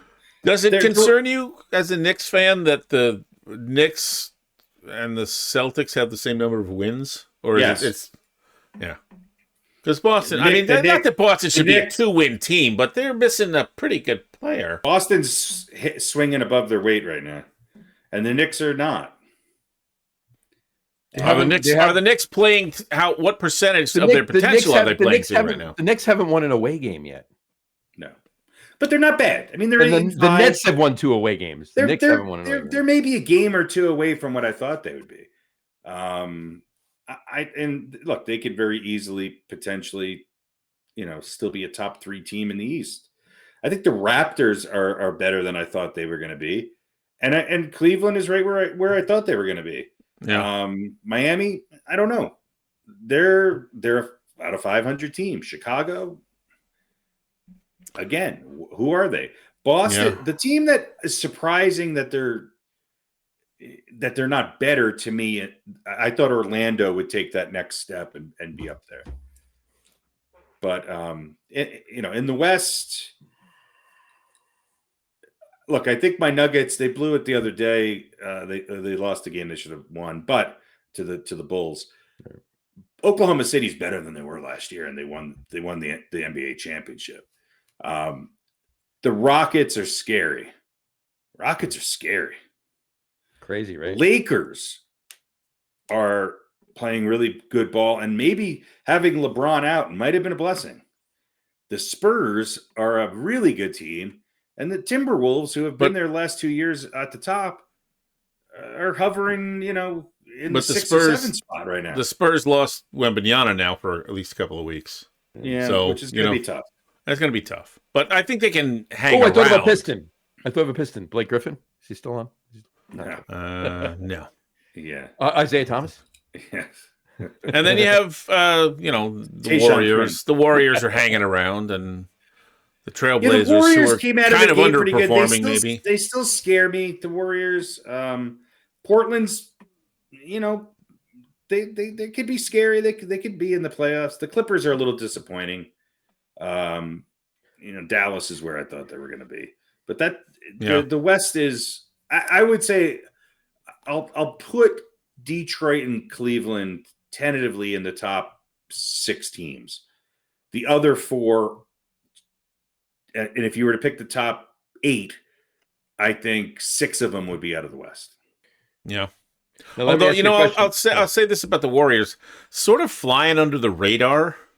Yeah, might be the best thing for them this year. You know what I mean? Hanging around, winning enough that you're in it, and not being a favorite. Let the Nuggets and the Rockets and OKC and LA get all the headlines and beat each other up, and we'll just sort of float along, and then come playoff time, boom. I think depth and size is hurting the Warriors. Yeah, I'll tell you what, the Lakers being able to, Austin Reeves has obviously stepped it up. We know what Luka is.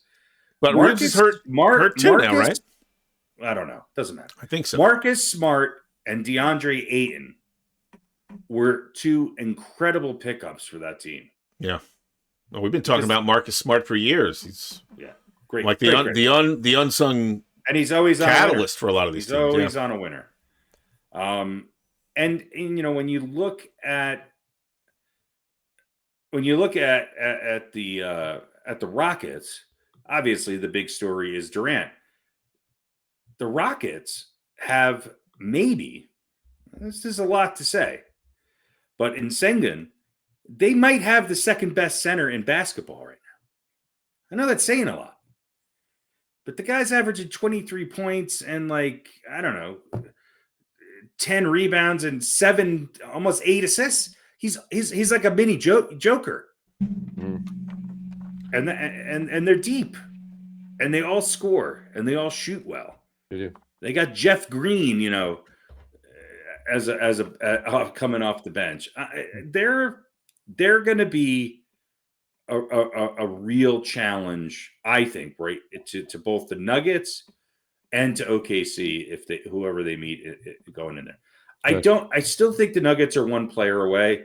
I still think the Nuggets are going to be dependent on just if Jamal Murray shows up or not. And I still hate that about them. Having said that, they are a much better team than they were last year. And Cam Johnson's not lighting it up, but their bench is much better. And they're playing, they're a deeper team and they're shooting better. I'm happy about that. I just don't know. I just don't know if I think the OKC might be one of those teams that's going to repeat and maybe do it in a more convincing manner. Could be. It's scary. It could very well be. It's scary. There's no drop off. Let me just say this: if we want the Knicks to win an away game, we should do an over under. We should do an over under because I think the last show we talked about the Nets when they were going to get their first win and they beat the Pacers that night, and we also talked about when the Jets would get their first win. And they won. And then we talked about when the Jets would get their second win, and they won. So let's take a look at the. I think the Knicks win today. Well, I've got no chance of losing this time.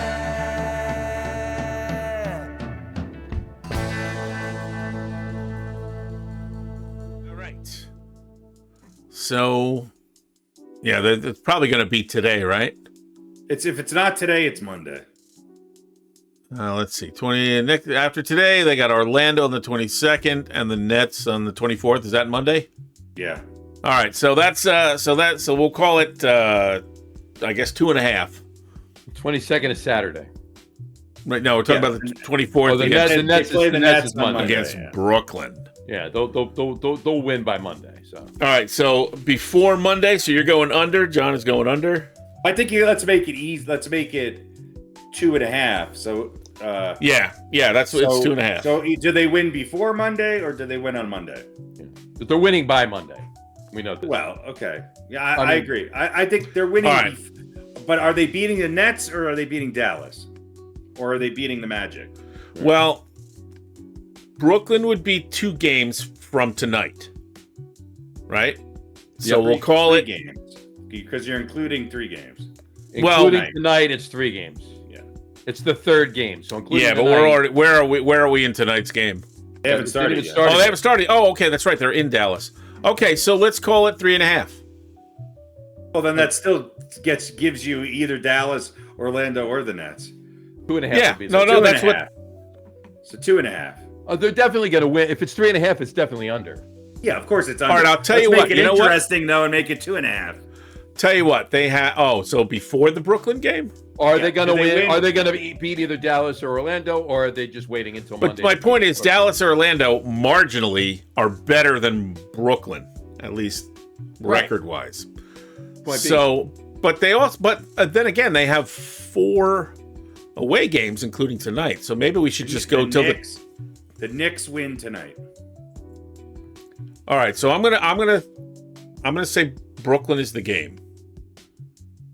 So you're setting it at 2.5 or 3.5? So I'm setting it for 3.5. How about this? Let's make it interesting. If in the next 3 games, pick one of those teams that the first one you think the Knicks are going to win. I think it's Dallas. I think they win tonight. Okay, that's good. I'll take. I know. I was gonna say I'll take Brooklyn, but I want Brooklyn to beat them. So I think. Or you could say they're not going to win in any of those 3 games. Yeah. The super over. You get extra points if you get the super over. They got Dallas, Orlando, Brooklyn, Charlotte. Yeah, Charlotte's still and then in the they're league, huh? then they're home against Milwaukee. Charlotte's still in the league. Name a Charlotte Hornet. Jesus Christ. Larry Johnson. Muggsy Johnson. Yeah, I think Alonzo Mourning.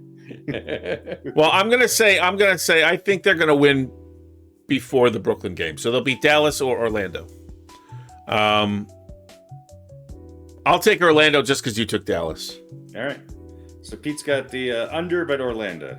So Harry has Dallas. 1.5. Pete has Orlando. John? You know what? I want to say that they're actually going to not win until they get to Brooklyn, but they're going to win tonight in Dallas. All right. John's taking Dallas. Tonight's the get right. Tonight's the get right game, and then they'll win 2. They'll lose to Orlando and beat Brooklyn, and then lose to Carolina. So they'll be 2-2 in the next 4 games. while we're on that, real quick, did you guys hear the comments from Josh Hart from it was either last night or the day before, where he's complaining that he's not starting, and then he says, "I'll do whatever it takes for the team to win." Right. After complaining for 5 minutes about not starting. Not starting. Well, I got another question. I've heard it. Yes. Yeah. Okay. I got another question for you. Who is the head coach, Mike Brown or Rick Brunson? Who is the head coach? Mm-hmm. I know who has the moniker. It's Mike. Brown. Brunson shouldn't be there. So that doesn't. There's a lot of talk that he's pulling a lot of the strings with Mike Brown. Well, he could be. You think maybe that's why he was brought there? He was there already. He was there. He was there under the last. He was there. He was there do you think that's? Let me rephrase. Do you think that's why he's the head coach now? With that in mind, why Mike Brown is because Rick Brunson can pull the strings? Maybe. I don't think of Mike Brown as somebody who's an easy pushover. And I mean, is Brunson that kind of power hungry guy? The reason why Brown got fired from his previous jobs after success is because he was kind of bullheaded in a good way. I mean, that's why I was kind of happy about it. I think it's the player. I think it's hard to coach NBA players these days unless you just have a bunch of old school type mentalities or willing. It's hard. It's hard. And the Knicks. Hard. Look at the Knicks. I mean, you got Karl Anthony Towns, and it ain't easy. It's not easy. It's not. So that's not an easy team personality wise. Is Towns? You think Towns is the biggest trade bait on the Knicks? I know it's still early, but I never thought Karl Anthony Towns lived up to the hype until he came to the Knicks, and now I think he's been a great player who's welcomed his role really well, and I think he's played exceptional. He's played pretty good. He has played pretty good. I mean, I don't know what else you could ask for. I felt the same way about Julius Randle, though, who maybe there was some personality problems with Randle, too. But Randle was a guy who game in and game. Denver took a night off very, very rarely. You could say the same thing about Towns. Towns is a little more injury prone. Maybe he's, not maybe the most physical guy at times, but he's played. Yeah, that's kind of the knock, or one of the knocks. He's played really soft, well, but yeah, he's played really well. You're right. I don't think you were happy when they made the deal for him, though. No, I wasn't. But he's not as soft as Brunson. Brunson's a horrible defender. He's a horrible defender. True. Well, look, as well as I do that it is not about defense. Since when? How long has it been since the NBA was about defense? Well, yeah, that's true of every sport now. But so in Jalen Brunson's mind, he doesn't have to worry about being a defender. He just needs to worry about putting points on the board. That's it. That's his job because he's an NBA player, and that's all they do. By the way, real quick, let me throw up here. At John DeGrom says, "Can we get a Harry Lug Nutz hard count? It's 4th and 3." Hey, 19, Montana, go! That's my favorite one. Yeah. Boy, the chat is booming tonight. It's booming tonight. Who are these people, and why don't they have lives? John DeGrom's a real person. John DeGrom is a real person. Yeah. Well, I think Empowered Extend is a real person, although it sounds like a penis growth product. Empowered Extend. Well, maybe that's his job. Maybe. But listen, we're glad to have you. Absolutely. Is baseball a real thing? And that's a good question. That is a good thing. Yeah. And Vanessa was around before too, so thank you for coming. Vanessa, Kitty, Vanessa. Yeah. Thank you for tuning in. We love you, Vanessa. You know that. Harry Lug Nutz is QB1. All right. Well. Absolutely. Yeah, I got an NBA just a quickie for you. All right. NBA just a quickie.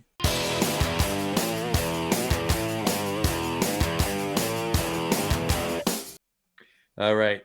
We did rebounds last time? Mm-hmm. Who is the New York City area all-time leading scorer? This should be easy. Who is the New York City area NBA all-time leading scorer? Patrick Ewing. Pete.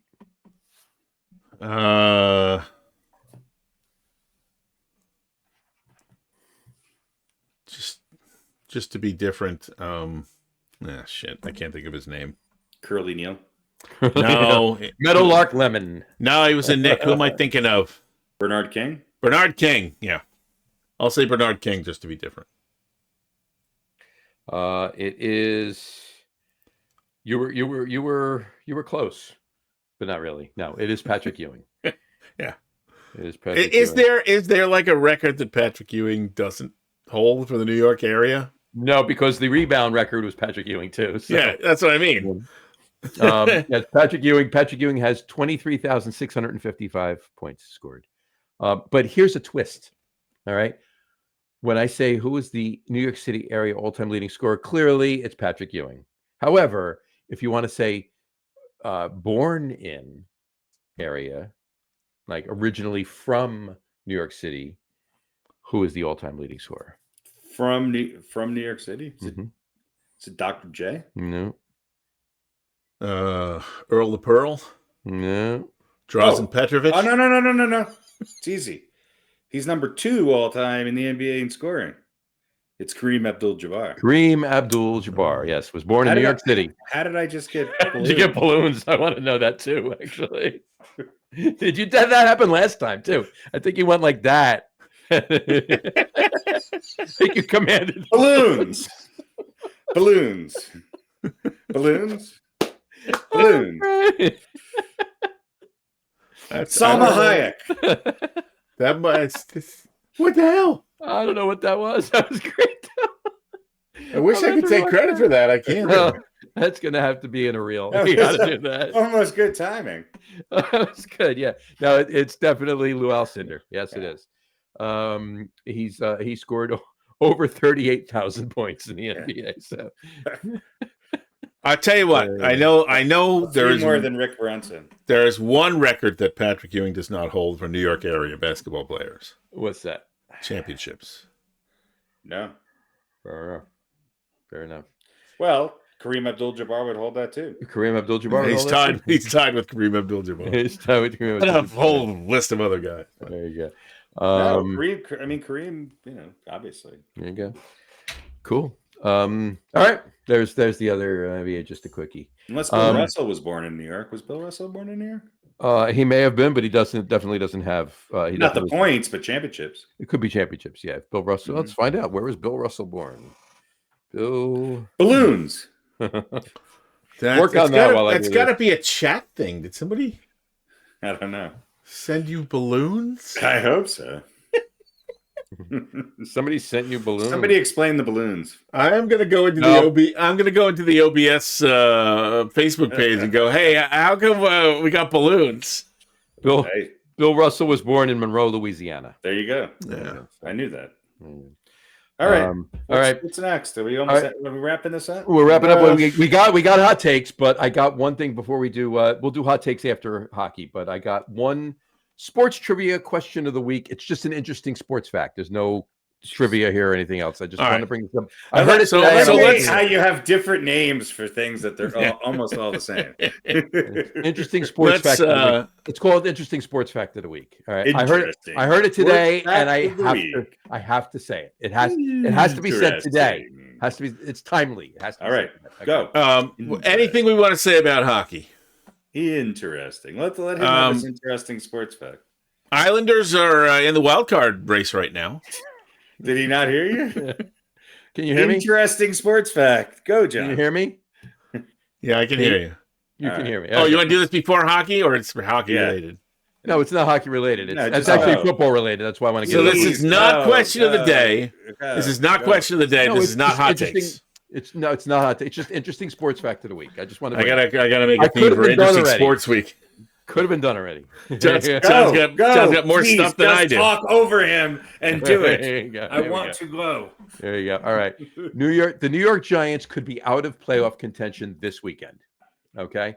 Not that that's a shocker to hear. Okay. Yes. But the New York Giants could be out of playoff contention this weekend if either any of these, Dallas wins, if Minnesota wins, or if Seattle wins. One of those three teams wins, the Giants are out of playoff contention. So the Giants all right? are out. Yeah.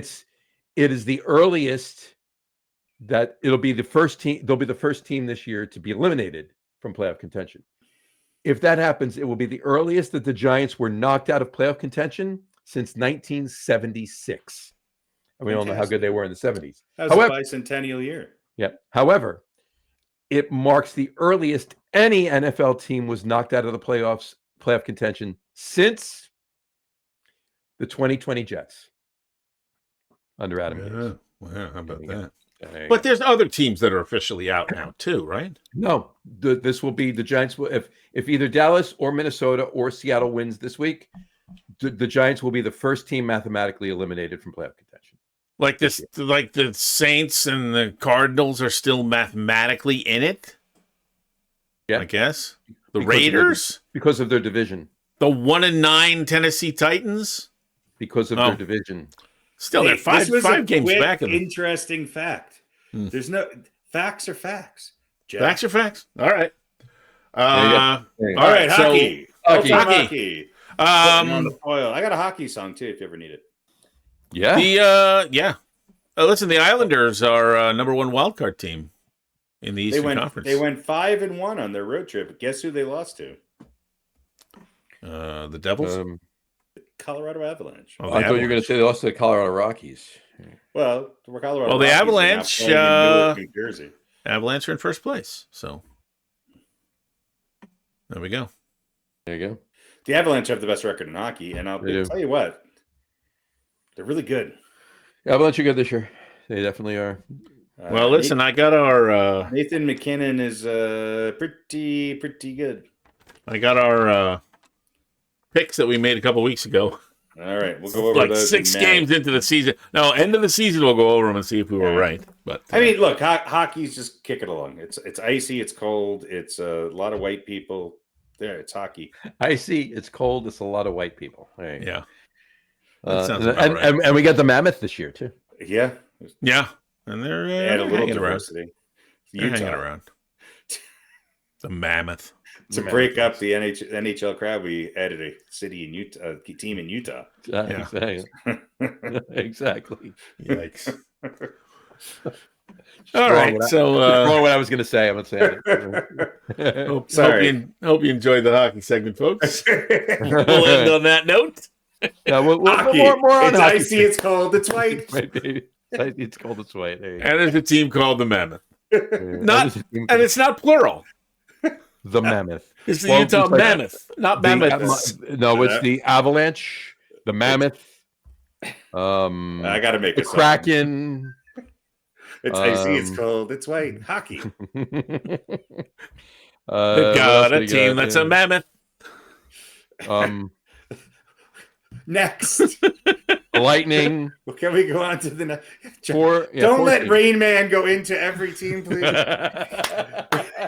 All right, hot takes or question of the day? No more question of the day. No more question. That's it. Hot takes because I like the song. Hot takes. Hot takes. Hot takes. Hot takes. It's so stupid. It's Could you play that again, please? Sure.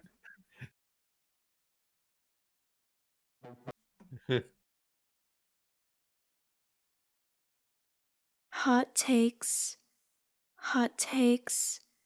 Hot takes. All right. Hot takes, that's John. better. Take us I'm away. better. That is All right. our intern, Crystal. That's Crystal. There you go. Thanks. All right. It's Thanksgiving hot takes. Since our next show is in December after Thanksgiving, it is Thanksgiving hot takes. So here we go. All right. All right. So answer at will. I'm not asking either one of you. You know- both answer, but answer at will, you know. Like, put your right hand on the Bible and No, just shout it out is my point. all right. Thanksgiving, Macy's Thanksgiving Day Parade or March of the Wooden Soldiers / Babes in Toyland movie? Neither. Neither. Of the two. I'd like to have a root canal. No, I'm not going to answer that. They're both horrible. Fine, but of the two.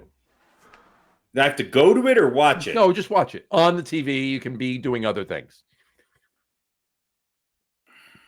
The movie, because it's less obnoxious. It's not worth watching, but it's less obnoxious than listening to whoever the hosts are and the musical acts. It's the parade is intolerable. Yeah, Unless Savannah Guthrie is killing a turkey with her bare hands, I'm not watching the parade. Yeah, as far as background noise while I'm making the stuffing or whatever, I'll go with March of the Wooden Soldiers. And I'll tell you what, I've never watched that movie. I've seen bits and pieces, never watched the whole thing through. I know people love it. I haven't seen it in forever. I haven't seen it. My kids were little. Next hot when I watched it. Laurel and Hardy were funny for about 4 minutes. Yeah, there's your hot take. Stan Laurel, the Wooden Soldiers, and then the thing with the stick. What? You know, it's horrible. They're both horrible. Yeah, exactly. Terrible. Anyway, all right, moving on. And we're old.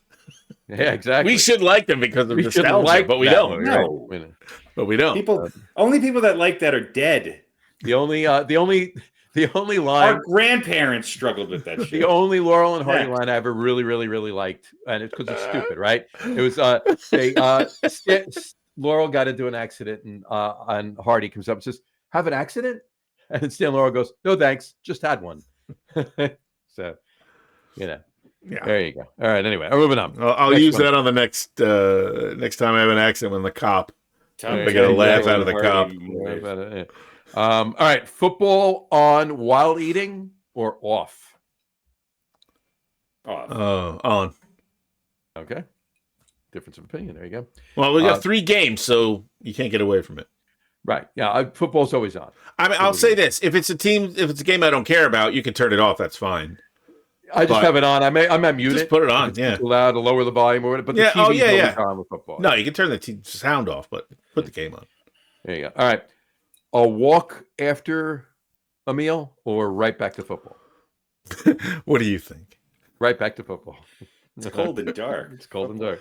I am not a post-meal constitutional kind of guy. All right, fair enough. Well, that depends on what you're calling a constitutional. So. For some reason, I pictured you walking with those transistor headphones with the antenna sticking out, and like a couple of ski poles so that I don't fall down. No snow on the ground. Just the ski poles. No, just ski poles. Yeah, picking up trash. All right, 1 meal or 2 meals? Oh God, 1. Look, I think all 3 of us to some extent are Italian. That's why I'm asking the question. Wait, so do we eat 1 meal or 2 meals? Is that what your question is? 1 meal or 2 meals on Thanksgiving? Yeah. How many courses or how many meals? Are you counting like breakfast as a meal and then? No. Like I'll give you for instance. Well, just one. Just the one. Yeah, it's 1.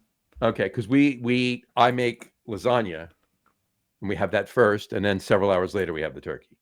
Okay. Well, I'm in a house full of Asians and Germans, so we don't follow the Italian traditions. So things will be on time. I will say this though: there will be 1 meal, and you will wash your plate. My wife and I, we would go over to her sister's house, and we would have Thanksgiving, and then we would just hang out. Everybody would leave, and we'd hang out, and then as soon as it was midnight, we would have turkey sandwiches. There you go. So that was we just had to wait till midnight. But no, just 1.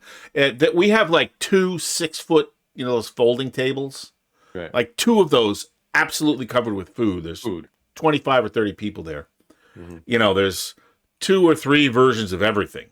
There's 2 mashed potatoes. There's 2 stuffings. There's, at least. So you want to taste a little bit of everything, and there's no room for a second meal. I got you. Right. What we do is I know some people that will make lasagna. Lasagna's a thing. Yeah. Italian wise, right? That's all I know I some make people is they'll put it lasagna. out I with don't the other make food, but Right. we actually do it. We sit down and have an Italian meal, and then during the second end of the first, beginning of the second quarter of the first game, and then the beginning of the first. So you're just kind of stretching the stomach out a little bit. Stretch the stomach out a little bit. That's all. Sure. All right. My next one was going to be turkey or lasagna. So of those two, not that you were eating it, obviously, but of the two, what do you like better?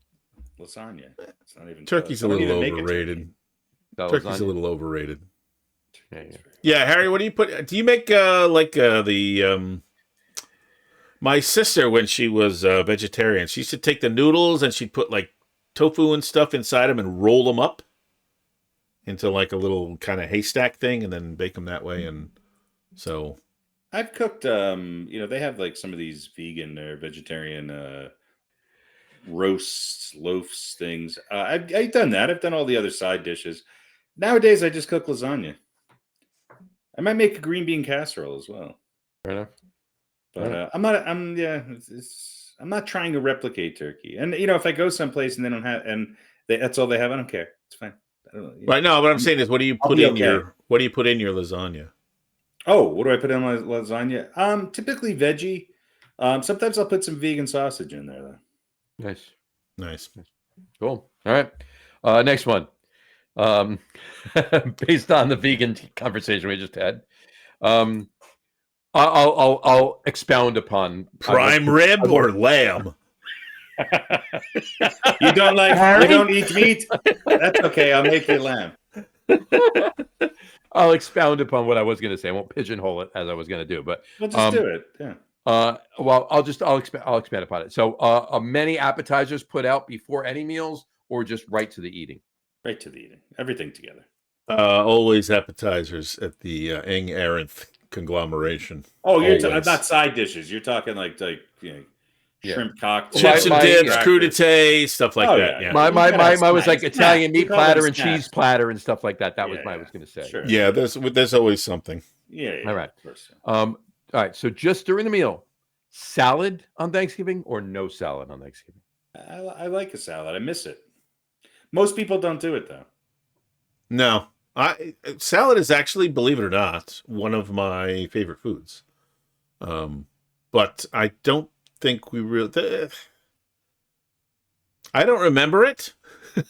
But again, 2 6-foot tables absolutely covered with food. It could have got lost in the mix. I think what it is you have all the other side dishes. So people just don't think to make a salad. Right. Yeah. They might make a cranberry salad, or they might make a mac and cheese, or I think my sister-in-law makes a corn. Yeah. Well, corn salad type of thing or something, but macaroni salad. I mean, it's a salad. Yeah. But if it's there, I don't get to it. That's my point. Yeah, there's so many other things. Even just a small portion of all the other stuff is a plate and a half. Yeah. All right. Well, yeah. So I it was either iceberg or romaine salad. A little bit is nice just to have on a. How about? Well, let me ask you that: iceberg or romaine? Romaine. Iceberg's iceberg. Depending on the situation, I will have. Iceberg is a wet weed. Iceberg, first of all, has a lot of water in it. It has no nutritional value. Now, how much nutrition does romaine? A lot more, but you're not eating it for the nutrition. You're eating it for the roughage. You are. It's really good. No, you eat salad so it keeps you regular, not so you get your vitamin K out of it or whatever. Too much information. Yeah. Anyway, I prefer romaine. I know. I'm the only person in the world who prefers iceberg. Honestly, to be honest with you, I like a good arugula salad every now and then. There you go. And arugula is cruciferous and very, very good for you. What's arugula? It's a vegetable. It's cruciferous and delicious. That's the one with the funny leaves, right? The funny leaves, yeah. Yeah. Anyway. See, I like a mix. If you mix romaine and a little iceberg in there, I'm good with that. You can throw some of the spring mix in with it, and some mescaline and radicchio and some of that Boston one, the Boston Bib lettuce. Bib. Yeah. They could do Make like a 7 lettuce salad. 7 lettuce salad. Hey. That would be very Italian Thanksgiving, right? You got the 7 fishes and all that. And Christmas, you did 7 lettuce salad for Thanksgiving. Yeah, there's radicchio, there's arugula, there's Tuscan kale, there's Yeah. You got romaine, you got iceberg. Don't forget baby spinach. Not for the Italians. Maybe spinach. Baby spinach. Yeah. Oh yeah, baby spinach is good. I like that. Actually, when I was a kid, my mom served me and my sister. We were grade school. Served us. We had salad with every meal, and one night she just served spinach. We didn't know what it was. Yeah. It was raw, and we had salad dressing on it. And we both liked it. She goes, "Well, how did you think?" "Oh, we loved it. It was good." I mean, that's spinach, and so that was the introduction to spinach salad. There you go. All right, another couple, and we're done. Chestnuts or mixed nuts? Mixed nuts. Mixed or both. Well, chestnuts are included in mixed nuts, so why not? Well, chestnuts are roasted, mixed nuts are just in a bowl on the table. On an open fire, mixed nuts resting on your nose. Did you guys have the nut cracking set? Yes. Yep. You had the bowl with the thing in the middle, and you had the crackers, and then the little picks that you could stab right through your hand if you weren't careful. Yeah, and I did. I missed those because that was something I have my set downstairs. We'll use it next week.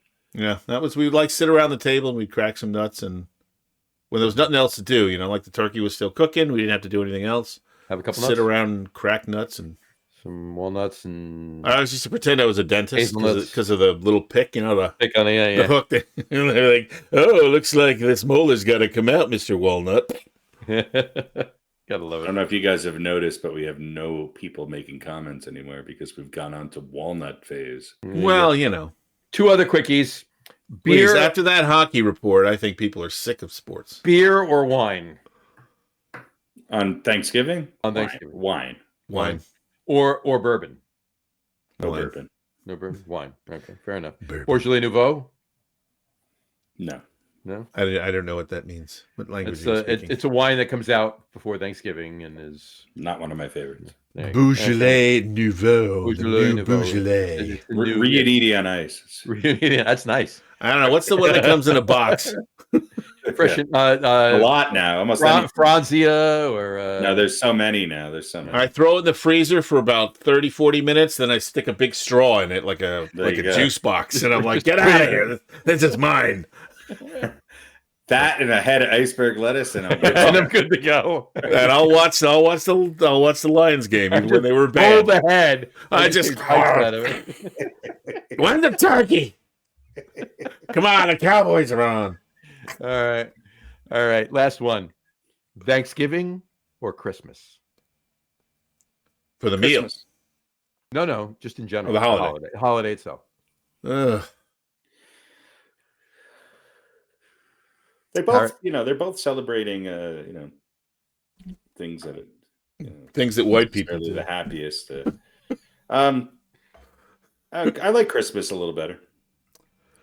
I'm gonna go Thanksgiving. Why? Because Christmas is a little bit more hectic, and I'm sort of out of the loop. Mm-hmm. Because my 2 sister-in-laws are married to 2 brothers, and there's 6 kids in that family. Mm-hmm. So you have the Arendt family and the Eng family, and they're, melded together. And everybody there, except for me and my biological sister, are, we're the only ones that are not in that each of your family. Each of your sister-in-laws have 2 husbands. No, they're each married to a brother. Yeah. Well, not husbands, but they have second men, I assume. Hey. So it's you know what I mean? Hey. So it's a little weird, and I'm kind of out of the loop, and I usually get like a pair of socks and a big thing of coffee from my mother-in-law, but not at our house is the real Christmas with the presents and the wife and the boys. Oh, it's always that way. But Thanksgiving, you just go, you watch football, you eat, and then you get to leave. Well, here's what I say. I always said that Thanksgiving is Christmas without the presents and the craziness. Yeah, I'll take Thanksgiving. So I like Thanksgiving too, and a long time ago I said to myself, I like Thanksgiving better because of that reason, and also because Christmas is still coming. Yeah, plus Christmas, we always have to have like a big breakfast. Mm-hmm. You know, like the big breakfast. And it's like by the time we get it, and the boys sleep until noon. They don't care. Right. They're in their 20s now. They don't give a shit about getting up early. You know, I think they figured out there's no Santa. I think you and John should get up early and do a special broadcast on Christmas pajamas. I think we should go walking with some ski poles and a couple of stockings, couple of pints of bourbon, and some romaine lettuce. We'll go out. We'll go to a local diner and we'll eat a salad. Romaine lettuce on the end of the ski pole. On the end try to shove it in John's mouth, and I'll walk and then go. Nothing.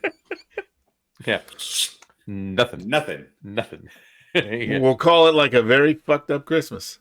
Or Thanksgiving or whatever. Thanksgiving, yeah. Or they'll call the authorities. Or they'll call the authorities. One or the other. Yeah. All right. Well, there you go. That's hot takes for. All right. What a avant-garde hot takes.